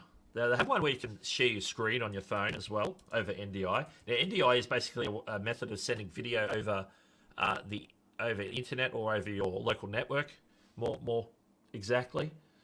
OBS has an NDI plugin that you can download from the plugin store to make it work on the OBS side. And then you can just bring in, once you fire the camera up, you can set it up on a tripod with the NDI app. Make sure that it's activated, and if you're on the same network, it should automatically see it and allow you to bring that footage in as a camera source or a video source. Yeah. And so you've got some options if that's what if you've got a want. Wi-Fi. Yes. Yeah. And you have to work out if that's at. Actually what you wanted, because we've assumed you just want two phones. So let us know if that's not what you wanted. Exactly. I think YouTube is Super Smart will solve this, or at least give creators more information. I think over time they will. Yeah. Over time it'll be sorted out. It's just it has been lingering for a while, and it must be something that's sort of got a lot of moving parts to it. Hey, MMA Pixels, what's going on? The worst part about it is YouTube is not responding to the creator when it happens to them, and can show they have not violated any terms of service. So I'm not sure if that's to do with invalid traffic or... I think it might still be about invalid traffic, reused content. Yeah, because invalid traffic has to do with anything to do with terms of service. And invalid traffic can be something that is nothing to do with anything the creator's done. It's not you breaking a rule. It's detecting unusual traffic on your channel that hasn't been explained by, what their system believes is reasonable, what things should be doing. So, because this is the thing with the invalid traffic, it may not be anything you've done. Yeah, no, in most cases it hasn't been. Yeah, that's right. It's totally something else, and that's the problem. Yeah, is that it's not usually your content or something that you've got that you've clicked or you've connected or you've done as the creator. It's something that viewers are doing. Yeah. So you may not have. If you want to learn a bit about what like YouTube give you hints as to what it's about. I did a video on invalid traffic a few months ago, before it got a lot more common, when they first put out some documentation on what invalid traffic is and everything else. and you can get some hints. If you got actually to understand what could be causing it is by looking at that and reading between the lines as to what they're putting out in the documentation, because they're saying make sure that you're not doing this and make sure you're not doing this, and even though it's not you doing that, it's giving you an idea of where that issue could be, and then you can go and at least maybe try and figure something out. But they're definitely not giving specifics to specific channels about their specific reason. It's very vague, as YouTube can be. Yeah. And I just want to say, Shark Scrapper, stop it. Because in my living room right now, there is a ginormous spider that my husband won't take out, so I'm not going into the living room. Oh, it must be the weather we're having at the moment, because we have a big one just over on the window over here. It was like literally that big. Yeah. This one's enormous. It's like at huge, 1 a.m. and yep, yep. It's massive. Now I need to just quickly double check. You guys all suck. I have to say this because my brain won't let me. I'm not seeing anything. Thank you, Doug. Blocking everybody from Doug's channel. You can all join my channel. The interesting thing about this one is they're not going to, because if either there's no ads playing, so there's nothing generating revenue, or if they've refunded the advertiser because the ads played were invalid, then that money's been given back to the advertiser. So not only does the creator not get paid, but YouTube doesn't get paid either. Yeah. For those views. So there is no money to refund. They're not getting money if it's to do with invalid traffic. If they're demonetized, like for reused content, at the point where they're no longer in the YouTube partner program, they're no longer earning, so there's nothing to refund until they get back in. So that for that period of time, they're not gonna. There's nothing to refund because they're not tracking ads, even though YouTube might be showing a few ads. They're not monetizable ads for the creator, unfortunately. So, like, if they reverse it, usually if you appeal and reverse it, it happens quickly. So you've only missed out on maybe a day or two. And for many creators, that could only be 50 cents or $1 or something. But for bigger creators, a few days might be, hundreds of thousands of dollars, which is a bummer for them who have to go through that. But if you appeal quickly and it gets reversed, then the downtime is probably minimal in that case. Yeah. And then the ads will start playing, and then you will get income again. Yeah. Is Nick on holiday this week? Getting ready for Vid Summit. Yeah, he's already in the US. So Nick, if you're watching, hope you're having a fun time. I hope you're over the jet lag. Probably not. Yeah. Probably not over the jet lag yet. Probably not. I think he's only just got there. Okay. Questions coming in. Since we can't control where the views are coming from, except from where we shared them, and also we encourage to broaden our viewership, it is difficult not to be hit by the invalid traffic. Yeah, I don't know how broad it is, but obviously a lot of people are making videos on it. It's not every channel is making videos on it, but so it's hard to gauge like the breadth of that sort of situation. Yeah. So yeah, it is hard to do. Roberto Blake did put out a checklist for invalid traffic. It was like all the scenarios that could be and what to do, and remove this and do that and do this and doing a lot of things to your channel. Some of it made sense. Some of it was like if you really want to do that, but I probably wouldn't like go and turn that many things off. But he had a checklist which I don't have handy. I should put it into like a little PDF PowerPoint thing. I think I have it somewhere on a computer somewhere. I don't have it here. But that's interesting. I pulled that out of Twitter the other week, so we shall see. But there's some things like that, like what I was talking about, unlinking third-party apps that attach to your YouTube channel that you don't need, unless they're like ones that you can trust, like TubeBuddy or StreamYard. And there's a bunch of other things. You need to be really careful about what you've got connected to your YouTube channel. Yeah, and he was at the point of turning embedding off on all videos, which is like an extreme one, just in case you're getting like external traffic coming from like strange websites where somebody might have embedded your video. Yeah, because when you have that embedding allowed, it's not just you who can embed the videos. Anybody can embed the video. Yeah, they can just get the link, do the share button, click embed, and get the embed link, and copy and paste that code into their website. Yeah. So absolutely. you can turn that off. I don't think that's going to make a difference. I think it's it's worth turning off if you're wanting to test things, but I don't think that's like what's causing it. And he said, don't share. I think one of his other things was don't share anything. Also, don't share your links at all on social media. So stop sharing 100%. So that's another thing. And just let YouTube do its thing. Yeah, let YouTube promote your videos. So that's a take it or leave it one as well for me, because I do drop share my my links on links. certain platforms. Like, you're guaranteed that I'm dropping it on Twitter and probably LinkedIn. My live streaming channel Facebook. goes on Twitter, and my yarn crafting channel goes on Facebook within a couple of groups on Facebook. So, but I don't heavily share them. They go to like a couple of places each. So. Michael says AI is good for some things, but not for podcasting voiceovers. Yeah, I'm not sold on AI voices. Like some people are like excited, but I like it will come to the point where if it's trained enough on your particular voice that it can mimic you quite well.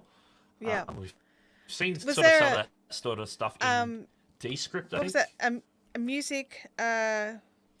Mike Russell just put out a video in the last couple of days where he taught a software to mimic the voice of a YouTuber, and that guy was sitting there, and they were like, I haven't watched that one yet. Yeah, you need to watch it. I can't remember the software they used. One. It probably was Descript, but yeah. Because I know, some of the reputable platforms, they'll have you like if you're getting your voice trained, you have to opt in and sign a legal document saying that you give them permission to learn off your voice and to make a AI substitute for yourself to use in Descript for your own purposes. And other I think I'd like to set up something just to answer my daughter every now and again. Like she's, when they ask the same question 14 times, and you could just set it up so that it responds. That'd be great. That's a good use case.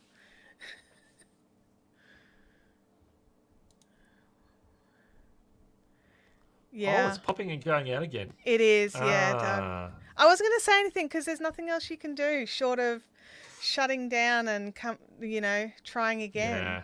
Because we think it's StreamYard. But for those that are just joining, at the very start of the stream, Doug did all the things. He was on a different microphone. He was using the Rodecaster 2.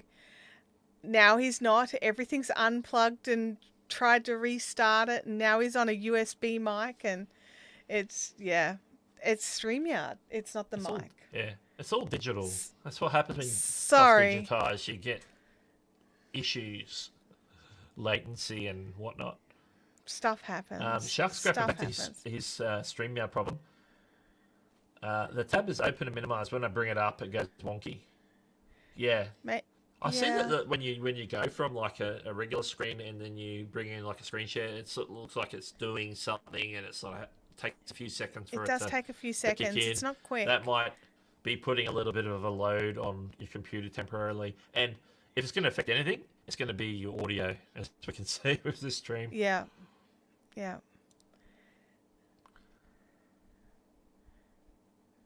Okay, there's another one as well. Oh, there we go. There's a suggestion for that. Could I lock each channel so no external apps can interfere? It will also stop anyone else looking at channel analytics.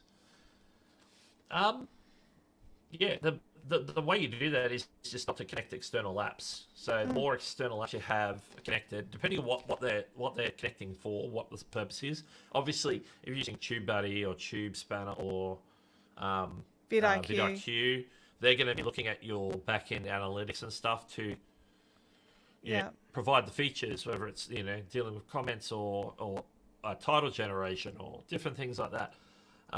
They're going to be looking at your channel analytics. So if you don't want them to look at your channel analytics, the best idea is to disconnect it from your Google account, from your YouTube account. Don't have them. So the way to lock it is to not have anything connected. Yeah. The catch is, if you disconnect them, it's not just the public that don't get to see it, you won't get to see it either. So that's the downside.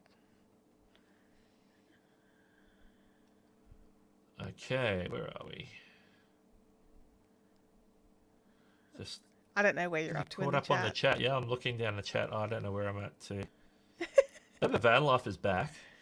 Yep. I don't know how long ago it is. I don't know how far. Oh, amazing! You have to say Video Ninja. Yeah, that's something that sort of complements OBS as well for bringing in. I know that's you can use that to bring in like remote guests. So add interview style capabilities to OBS. Amongst other things, it has other features as well.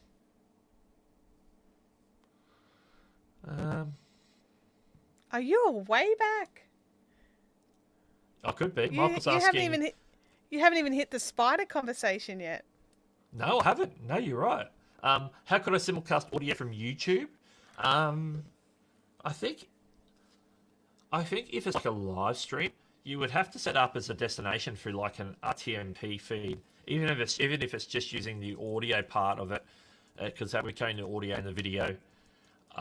So hopefully, some sort of radio simulcast software has that as an ingest option, and then it's a matter of the streamer making that one of the destinations for the stream.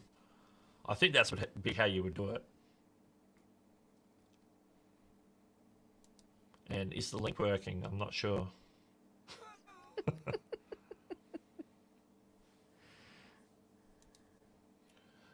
How's the new iPhone, Doug? Is it worth it? Well, I've had it for 24 hours, so it's been good so far. Been good. For the size, because I've gone back to the Pro Max. What's the 60 hertz thing that everyone's complaining about? Nobody's complaining about that because, yeah. I just keep seeing it pop up on Twitter, and I'm like, what is this even about? There's 4 models of iPhones that have come out. iPhone 15 and 15 large, whatever it's called, and then it's the iPhone 15 Pro and Pro Max. Okay. So the Pro series ones have variable refresh rate up to 128 kilojiggles. Kilojiggles? Is it megahertz? I can't remember. See, this is why it's not important, because it doesn't matter. It doesn't matter. Kilohertz. It's kilohertz. These small ones, the regular iPhones that like normal people buy. I'm writing that down. That's the name of a good band.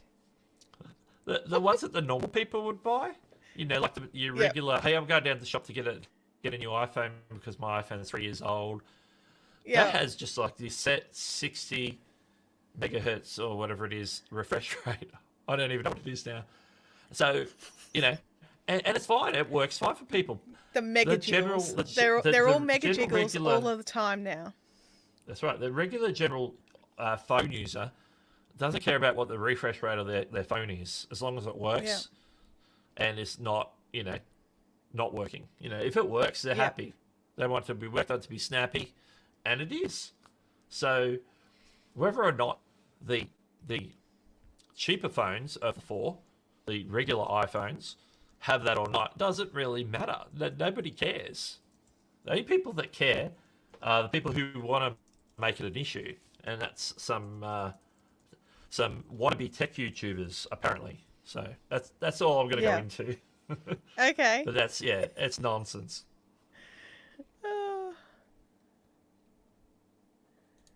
There's a message for you. Star Trek reference. I have a copy of Star Trek: The Technical Manual. It's a book they did, worth finding at secondhand. Doug's like, really? Because Doug also likes Star Trek, which is something that Doug and I both have in common. Star Trek Tragics. Star Trek. There is behind my head there is the Enterprise. There's an Enterprise. I can see it. It's above your head. It's just hovering above the desk. It's just above Daryl's book there. Hang on. There it is. Yeah, there it is. Yeah. Fuzzy, out of focus, of course. Okay. Yeah. I don't know why it's crackling and clipping. It's crackling and clipping. Give me a second. Okay. We'll let Doug play with it. Because it does. It's one thing I was doing when I was. You remember when I did all those interviews with everybody for the Big Wool Show, Doug? Like 23 interviews in 6 hours kind of day. Every now and again, one of my guests would be crackling and clipping, and I could go in and turn off their noise echo cancellation and then turn it back on. And like I'd turn it off for a while until they started crackling again. Then I'd turn it on until they started. And I'd get a good, half an hour or so between having to adjust it. But it made no sense to me why that was fixing the problem. It just did. So there we go. I'm there now. You're catching up to the spiders now. Excellent.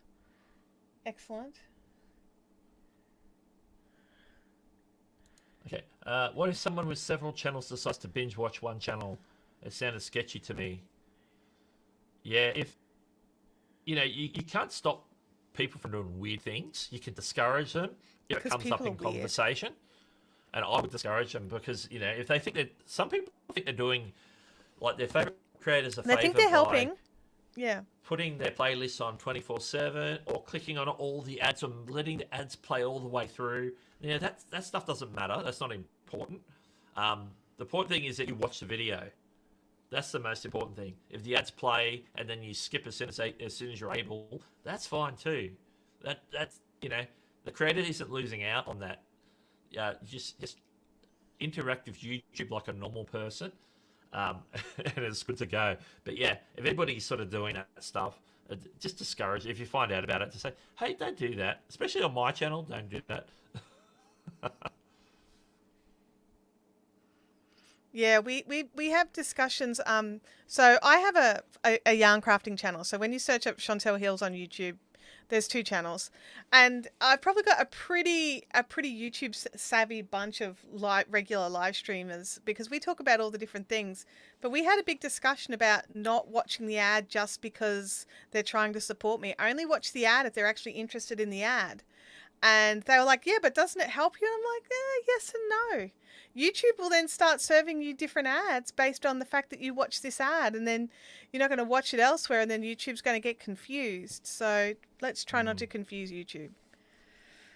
Absolutely. Doug, are you going to Vid Summit? Yes, I go to Vid Summit. I will be there Monday. I arrive in Dallas Monday afternoon, October 2nd, I think it is. I says, I got myself a ticket to the VIP party. Yeah, I don't know anything about the VIP party because I'm not a VIP. So Christina's +1. Interesting. Yeah, I don't know where they're having. Doug, you need to find out about these special parties. Well, see, the VIP parties you have to be VIPs like for speakers and special guests. Yeah, that's like the one where they go do something fun on one of the evenings during the week, well, it's Wednesday or Thursday. I'm not sure which day it is. Obviously, the welcome party on the Tuesday night, which is like registering day, that's open to all the attendees. So that's like the welcome party. Which Neil and myself went to in 2019. So yeah, VIP parties. We expect lots of photos and videos. I'm gonna be like stalking Twitter and Instagrams, and I've got to live vicariously through everybody going. So I'm expecting lots of fun stuff, please. And I didn't know Christine was a VIP. Is she speaking this year? I don't think she was speaking this year. I don't remember seeing her. She may not be speaking, but she spoke last year. And she's one of the ex-students, so it might be a Could be part of that as well. Yeah, she's part of Channel Jumpstart stuff. Yeah. So yeah, and she was a speaker last year, I think. I haven't seen her on the list for this year, but yeah. Yeah. Unless she's on a panel that I haven't picked up on. Well, and that's the other thing. Sometimes people are on group panels and you don't know until the panel appears. Hey, Homekeeping Channel. Good to see you, if you're still here. Doug's still catching up. I'm catching up. I'm trying to get through. I think we can all agree that AI has no personality. I think we can agree on that. I was like, absolutely. I agree. Yeah. We're using it as a productivity tool. I love using it as a productivity tool, not as a content creation. It's going to do the work for me. And yes, that's what you've got to think about it. It's a helpful tool. It's not a replacement. That's it. Absolutely. Goodness. There's a bit of a conversation here. Topic: if using a link on social media to link to the channel, not video, so they have to go on the platform and make valid watch time. Yeah, it just depends on the platform you're posting a link to, because some links will create a little player on the platform. Some of them will open up like a browser window, so you're sort of looking at like YouTube browser sort of format. And some of them and occasionally you will actually get taken to if you're on a phone, might get taken to the app. And if you're on desktop, you'll probably get taken to, it'll open up a new tab with like YouTube, so you'll be on YouTube directly. So, whether it's watched on an external link or like an external embed, or you go and watch it on YouTube directly, it's still counted as a view. It's just recorded as different traffic sources along the way. So you don't miss out on the watch time. All right.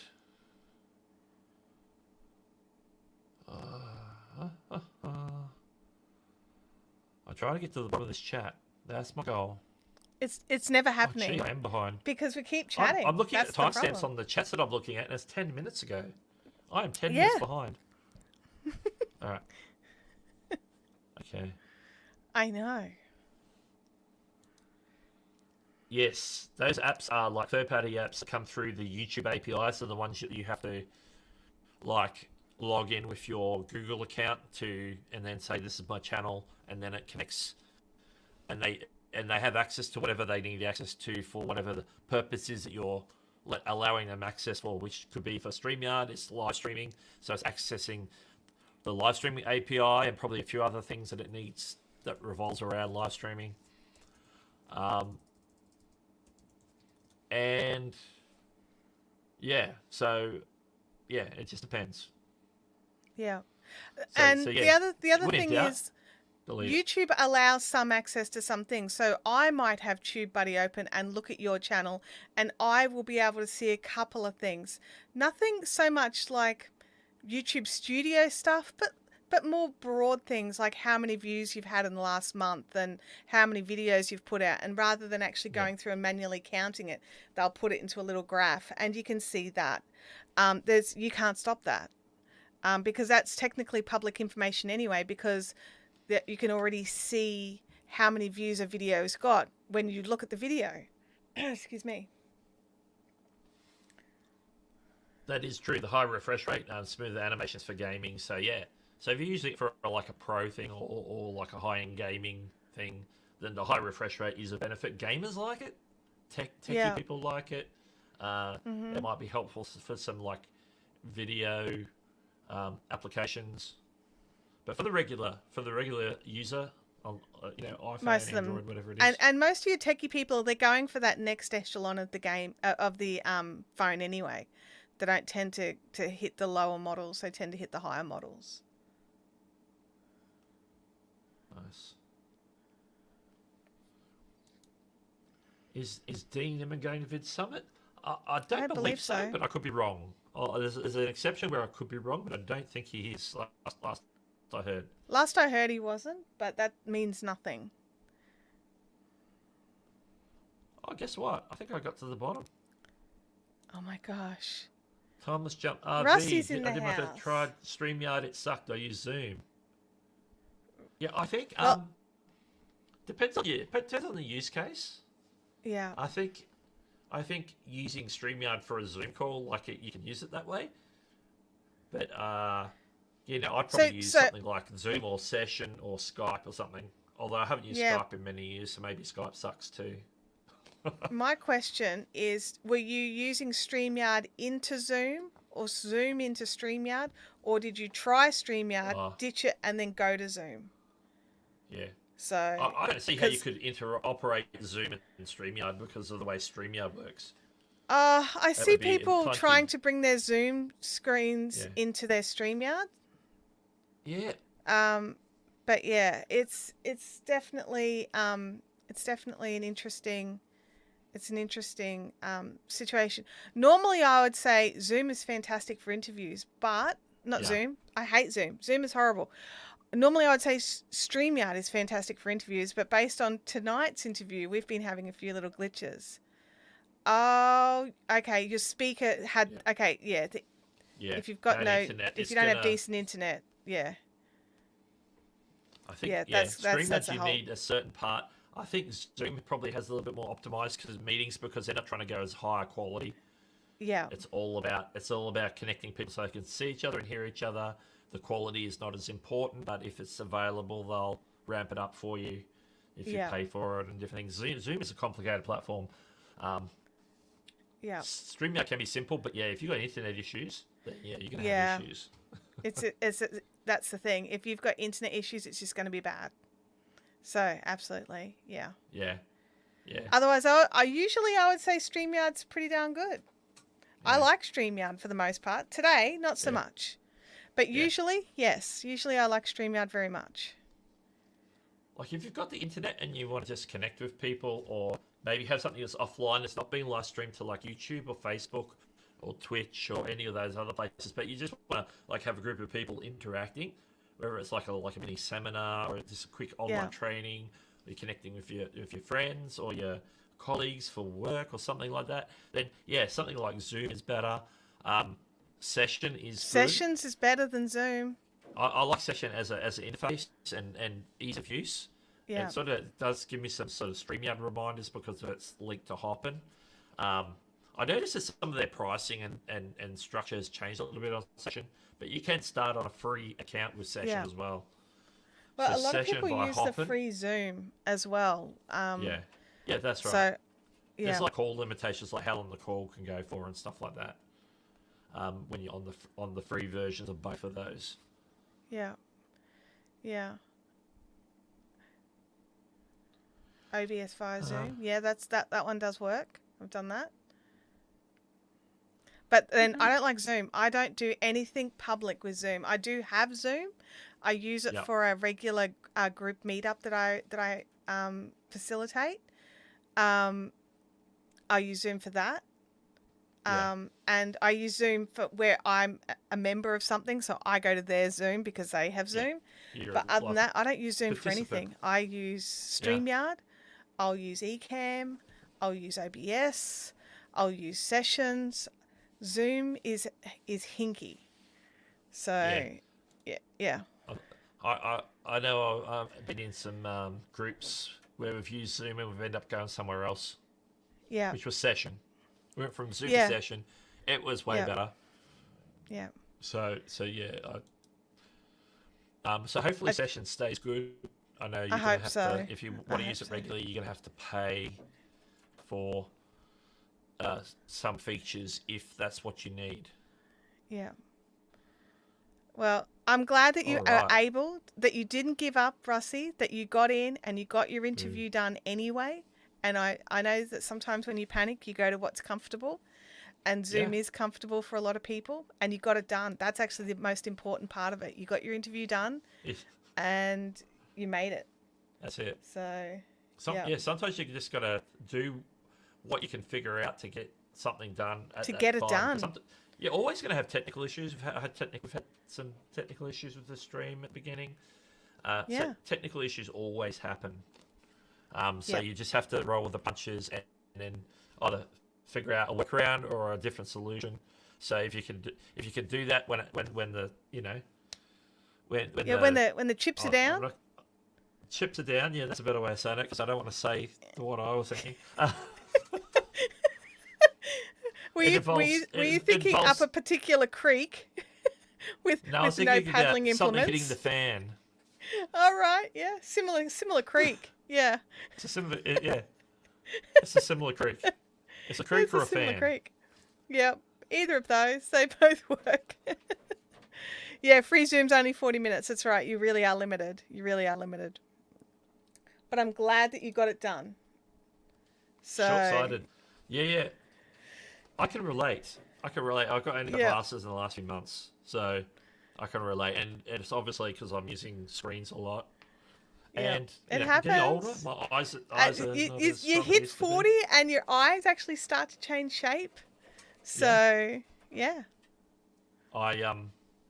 I lasted a little longer. I lasted till over 50, but I have been having a little bit of eyesight trouble for like a couple of years until I bit the bullet and I had to do it and get my eyes tested. I only had to do the reading glasses in the last couple of years, but I've had long distance glasses since I was a kid. Yeah, so, mine's. Yeah, I'm used to being able to get around the house without glasses on, but now I'm like, I'll be doing something and I'm like, oh, where's my glasses? I have to go and find them because I don't keep them handy. So, can you hear the dog trying to scratch through my door? He really wants to come in. Good, I'm glad. I can hear it. Check out this. I'm going to put it on the screen right now. Oh, it's very small, but it's just above you in the corner. Last call. It is small, isn't it? That's all right. Yeah. We know what it is. So get in your YouTube questions quickly. That's it. Get them in. That's it. It means it's the last chance to ask questions or comment in the chat for the last part of the show. So yeah, if you're thinking about asking a question or saying something in the chat, now's the time to say it before the stream ends. Doctor Who Design. I didn't know it was going to come through that small until I uploaded it, and I'm like, okay, I don't have time to fix that. That can just stay small. And look, it's there. It's there. I mean, I could probably stick a piece of paper behind it just so you can see it better. Hang on a second. You gotta sit there for the rest of the stream. Hang on. That's one way of doing it. You're welcome, Doug. You're welcome. Sometimes we just have to do things to make it work. Nothing fancy. Doctor Who Design? Yeah. It's not that sort of bug. That's one giant spider if I can hear it trying to scratch through the door. Oh, that's dangerous. There we go. The emojis. The emojis are coming out. Yeah, bring them on. Bring them up. My arm's getting tired. I'm sorry. Oh, yeah. Okay, question. Who are you looking forward to seeing at Vid Summit? I'm looking forward to seeing Neil at Vid Summit. I haven't seen Neil in the flesh since 2019. Awesome. Going to get to meet Chuck Scrapper is going to be there. Oh, nice. I believe there's a few other people from the Hewsonati and the Minardi who are going to be there. There's actually quite a few going. So we'll all meet up, and I know with Neil and the gang we had in 2019, we basically hung most of the time, hung out, and in between. I thought you were going to say like rolled around rolling different creators for their camera gear. Oh, yes, that's right. We've got Robot Chantelle right now. The pixelation and the audio at the moment. Wow. Okay. Just keep going. You should be fine. It'll come good. All right. Have I found Beanie? Yeah, I need to like get on a plane. He did briefly surface on Twitter and Threads around the time. Yeah, I saw him pop up in Can Do Discord. He pops in there every now and again. There you go. But yeah, not as much as he used to. I would if I could, but I've uploaded that as a yeah, this is an eCam. We can't just grab it and move it. Yeah. Yeah. Just upload it as a logo. That's all you can do. You know what I could have probably done is upload it as an overlay. You know what I mean? Oh, yeah. Let me have a look. Vid Summit, is it open to the public or just content creators? It's not a fan event. It's a creator event. So if you are somebody who has a channel or is thinking about starting a channel, then that's a good event for you. If you are just going to meet creators, you probably aren't going to get anything out of it. That's right. Yeah, so... Also, it seems a quite expensive one to do if you're just going for a fan event. Wow, that's huge. So, we can make it bigger. We just flash that up for a second just as a alert and then leave the bug. Oh, I was about to have a drink and you took it away, so now it just looks like I'm just doing this. So that's the question. That was the question, wasn't it? Yeah. Yeah, so basically, content creators, it's in Dallas, Texas, first week of October. Yep. What dates is it? It's the 3rd to the 5th. 3rd to the 5th, yep. So it starts Tuesday afternoon, Tuesday evening, goes all day Wednesday, Thursday. Yeah. And so I'll be there. It's all falling into place. I think I've only got one thing on non-Vid Summit side that I have to sort out, but all my Vid Summit stuff sorted, ready to go. Fantastic. If anybody's been like recently flown into Dallas from overseas, let me know what the immigration process is like in. Yeah, I've that's been a through long LA a bunch process. of times. Like LA, I know what it's like, but what's it like in at DFW? If you know, Now, you know. Monique is here next year for sure. Hopefully, I can time it with the Supernatural Convention. Monique, if that happens, you need to tell me, because if I make it to Vid Summit and there's a Supernatural Convention around the same time, I will come with you. I will do both if I can. If I'm already going over for the flight to the US is the bit that I couldn't do this year. So if you are, if I'm already going to that, then what is an extra bit for a Supernatural Convention? Because the Australian Supernatural Conventions are really lame compared to the ones that they get in the US. What day are you leaving, Doug? We fly out next Sunday to it. Yeah, I'm leaving I leave on the 2nd, Monday the 2nd, and I get there Monday the 2nd because I'm so far in the future. Go back in time. Literally, my flight from Sydney leaves at 4:20 or 4:30. I literally land in Dallas same day at 4:05. So I actually gain like 25 minutes. Even though the flight's like 15 hours, I gain 25 minutes. So when I land 25 minutes before I leave. If that makes sense. So so I'm flying down to Sydney and then across from Sydney direct to Dallas. So into Dallas and land at 4. Who knows what time I'll get through immigration, customs stuff. Just depends how busy it is, I suppose. I'm just writing down who Peter Slattery is. I don't know the name off the top of my head. Peter Slattery. That's a very Aussie sort of sounding name. It is, yeah.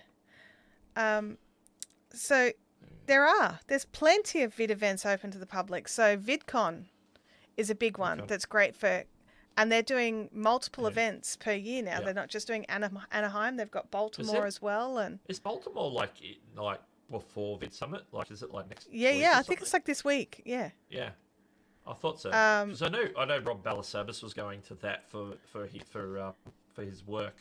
For Uscreen. Yeah. So he's gone there, and then he's going to Vid Summit. I think he goes somewhere else as well. There's all sorts of events, particularly in the States. Then there's like big events and smaller events. VidCon is very much a very multi-tiered sort of. Fans can go with their favorite creators. You can go as a fan, you can go as a creator, and you can go as industry. And but for all these conferences, there is a cost involved. It's not they're not free. Events. No, they're like ticketed. So you go in the capacity that you want to go with the relevant ticket for VidCon. For Vid Summit, it's one ticket, one price. Yeah, and it's what is it, like $1,000 for creators and people in the creator economy, basically, because there's people who are representing brands there, people representing big companies like that have a very big YouTube presence, like WWE, for example, has a big YouTube presence. In 2019, I did meet the person who does all the YouTube stuff from WWE. I can't remember her name. I think she was a speaker that year. I happened to meet her at the registration desk. But there's like a bunch of people doing all sorts of things. They're not just like little YouTubers. They're not just like your Mr. Beast or your Mark Roberts. Although they are there as well. So of course.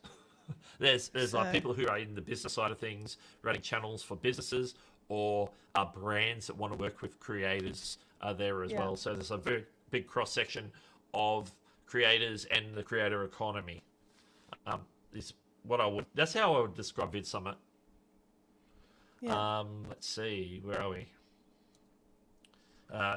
You're flying into Atlanta and then connecting flight to New Orleans. That makes sense. Yeah. Well, New Orleans, love it. Atlanta's one of the biggest airports or gateways into America. Yeah.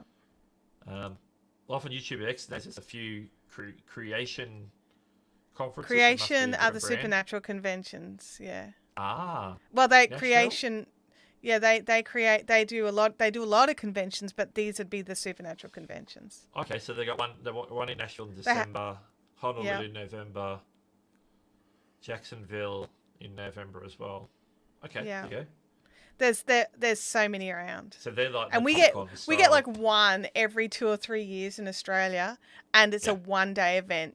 There's a day in Melbourne and there's a day in Sydney. Whereas at these events, it's a full weekend, like Friday night, Saturday, Sunday. I feel very ripped off. I'm just saying, people who run events around the world and then bring a pared down version to Australia, we don't like it. There's some good advice there. Where Stetson and the airport immigration will think you're a local. That's right. I think the Aussie passport and the accent's going to throw them. Yeehaw! I could try and be Texan as much as I can. I can just imagine you trying to pass off as a Texan as you're coming through the airport. Oh man, someone needs to film that. There we go. My interviewer had a UFO conference in Las Vegas. That makes sense as a place to have one of those. Yeah. But couldn't make it, so I interviewed her. It was my best long form video. Cool. That is awesome. That is awesome. So it was just a total like everything lined up so that it all worked for you. So I'm really happy to hear that. Oh, Doug, you need to hydrate. Andrew's watching. Andrew Cairns in the house. He is. Now, it's like a PTSD thing. You see Andrew's name and you quickly drink. There it is. Yep, that's it. Hydrate. Good morning, Andrew. We know. Just his presence. Speaking of Andrew, he's got a live stream later today. He does. On the exact same topic that we talked about earlier, which we've covered, and now we're just... And now we're on random stuff. Talking about the questions that are coming up during last call. So yeah, Andrew will be doing the live stream at I can't remember what time. It's 6 a.m. our time. I don't know what that works out to be in PST. I don't know. That'd be what 2 o'clock, 2 p.m. Andrew's in the chat. He could literally tell us. Yeah. 1 p.m. 1 p.m. Pacific. Yeah. But don't forget, Pacific is a different time zone to Eastern. Yeah. Yeah. Where we like to give stuff out in Eastern, but Pacific, yeah. I prefer Pacific personally, but Nick does Eastern. Yeah. Speaking of Pacific time, I will be on my way home. I will be spending 3 hours in Los Angeles airport on the way back. So I'm going out Dallas, Los Angeles, back to Brisbane. So I will be there briefly on whatever day it is. Be able to stand in the airport waving at LA like I was in LA. I was in LA. Hi, LA. It's been a while. For like 15 minutes before I had to run to a gate that was 2 hours away. There you go. Gosh. So I'll be doing that. So I won't have time to stop and visit Andrew, unfortunately. I would love, it's one of these things, if you won Lotto, right, Doug?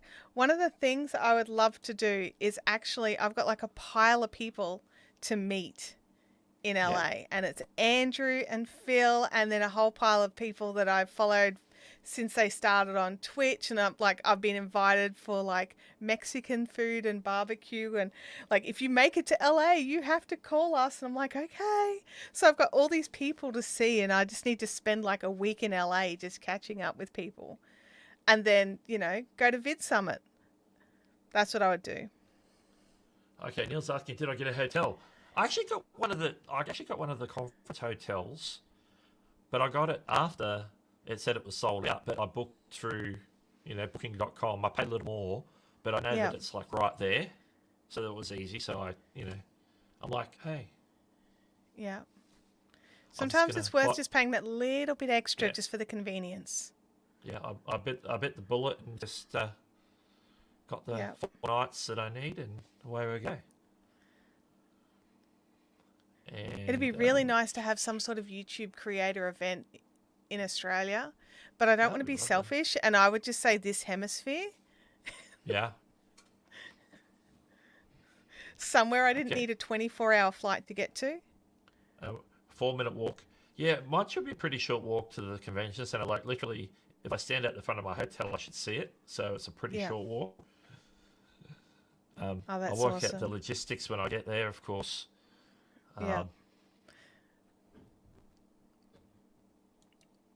Yeah, it's a pretty good price.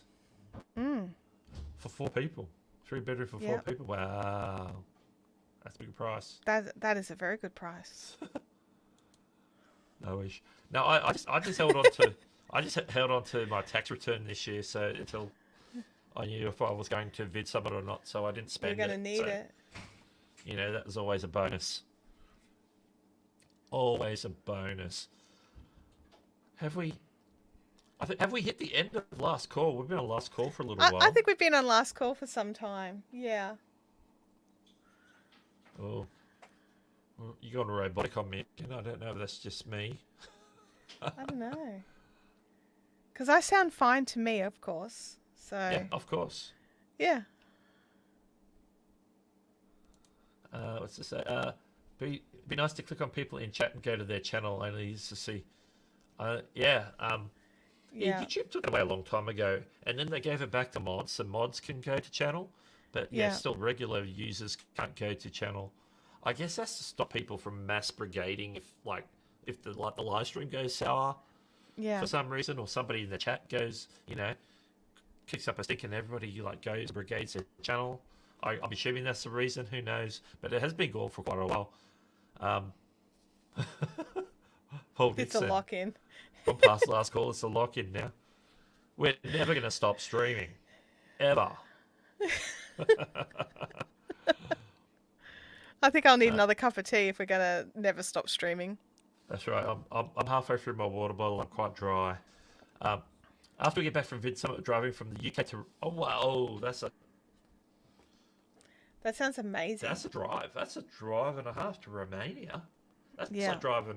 I reckon that's like driving from here to Perth. Distance-wise, I'm going to guess. As a guess. It could be even further. But that's, I'd love to go to New York one day. Me maybe too. YouTube, I've never been to the US at all. YouTube? So there's lots of... Yeah, YouTube should invite us. When are you going to fly people out that aren't in the US to come to Made on YouTube? Hey, I don't care. If it's LA, so be it. If it's New York, cool. But, Renee Ritchie, if I've got a passport. I could fly. Next year. Next year. We'll see how we go. I laugh because I'm like, that's ever going to happen for me. But I try to be positive. Try to be positive. You never know. You're luck in the big smoke. That's a big road trip. That's a huge road trip. So, mind you, though, isn't it like only half an hour between France and Belgium? Because aren't all those countries all tiny and little and squishy together? Like you drive for 4 hours and you're in another country. Like in Queensland, you drive for 15 hours and you're still in Queensland. Yeah. Oh, unless you go south. Well, yeah, true. I'm thinking, give it an hour and a half, you could be in New South Wales. You could be. But then it's going to take 15 hours for you to get out of New South Wales on the other end. Oh, yeah. Or 10 hours. No. Yeah. Oh, yeah. What is it? It's about 10 to 12 hours to Sydney and then another 5 or 6 hours to Victoria. If you're going that way. Yeah. Yep. Gosh. All right. Drive 11 hours to Yearly Drone Conference. Yeah, when you're on the road. I drove for Christmas at my sister's place, and that was she's in Gosford, so that was I used to crazy. Every year drive down to Bendigo by myself for a sheep and wool show event, and that was 2 days of 12 to 13 hours a day driving. Yeah. So that was a big trip. That's crazy. 2 days each way, I should say. So yeah, that was a fun one. But yes, I would definitely love to come to the US, and I would love to meet lots of amazing people and creators and fans of genres that I love, and it would be a wonderful, wonderful thing to do. But not this week. Absolutely. Well, I think we're going to wrap things up. It feels very wrappy-uppy. We've shrunk. I changed the scene because we're in that scene for quite a while. We have gone over the suggested a lot of time, but you know, that's how it goes.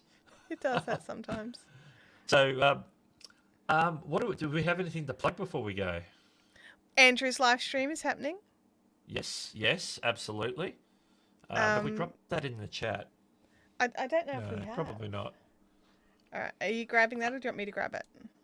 Actually, if I drop it in here, you have the ability to drop it in. Yeah, then I can drop it in. Yeah, then I can drop it in mine. Yep.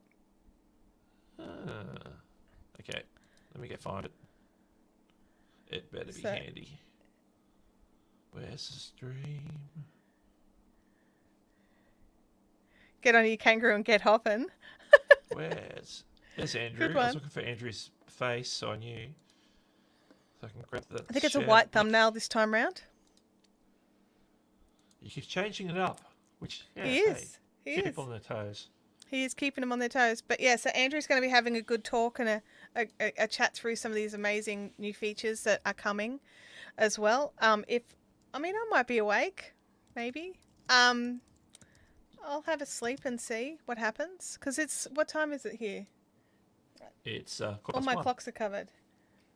Yes. There we go. I have dropped the link to the stream, so that's coming up in just under 5 hours, 4 or 5 hours. Yeah. So that's good. So if you want to get a different perspective on the recent YouTube announcements made on YouTube that we talked about in the first half of the stream, you can hook up with Andrew there and Andrew's community. A lot of the can-dos will be there. The can-dos will be there. The can-dos will be Love there. the can-dos. The can-do also has a Discord community, which is fantastic. I love it in there. Absolutely. I jump in from time to time and answer a few questions, and I disappear. Yeah. And I can't. And after a little while, I might come back again. Good old Discord, don't you love it? Oh yes, no. There's some things I love about it. There's some things I love about Discord. There's not everything though. So there it is up close. There's our YouTube links. If if you're watching us, you know where we are already.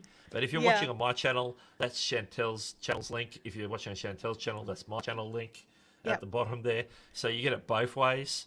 Anything else? And Doug is so close to 10K, you guys. He can smell it. Help him get over that 10K.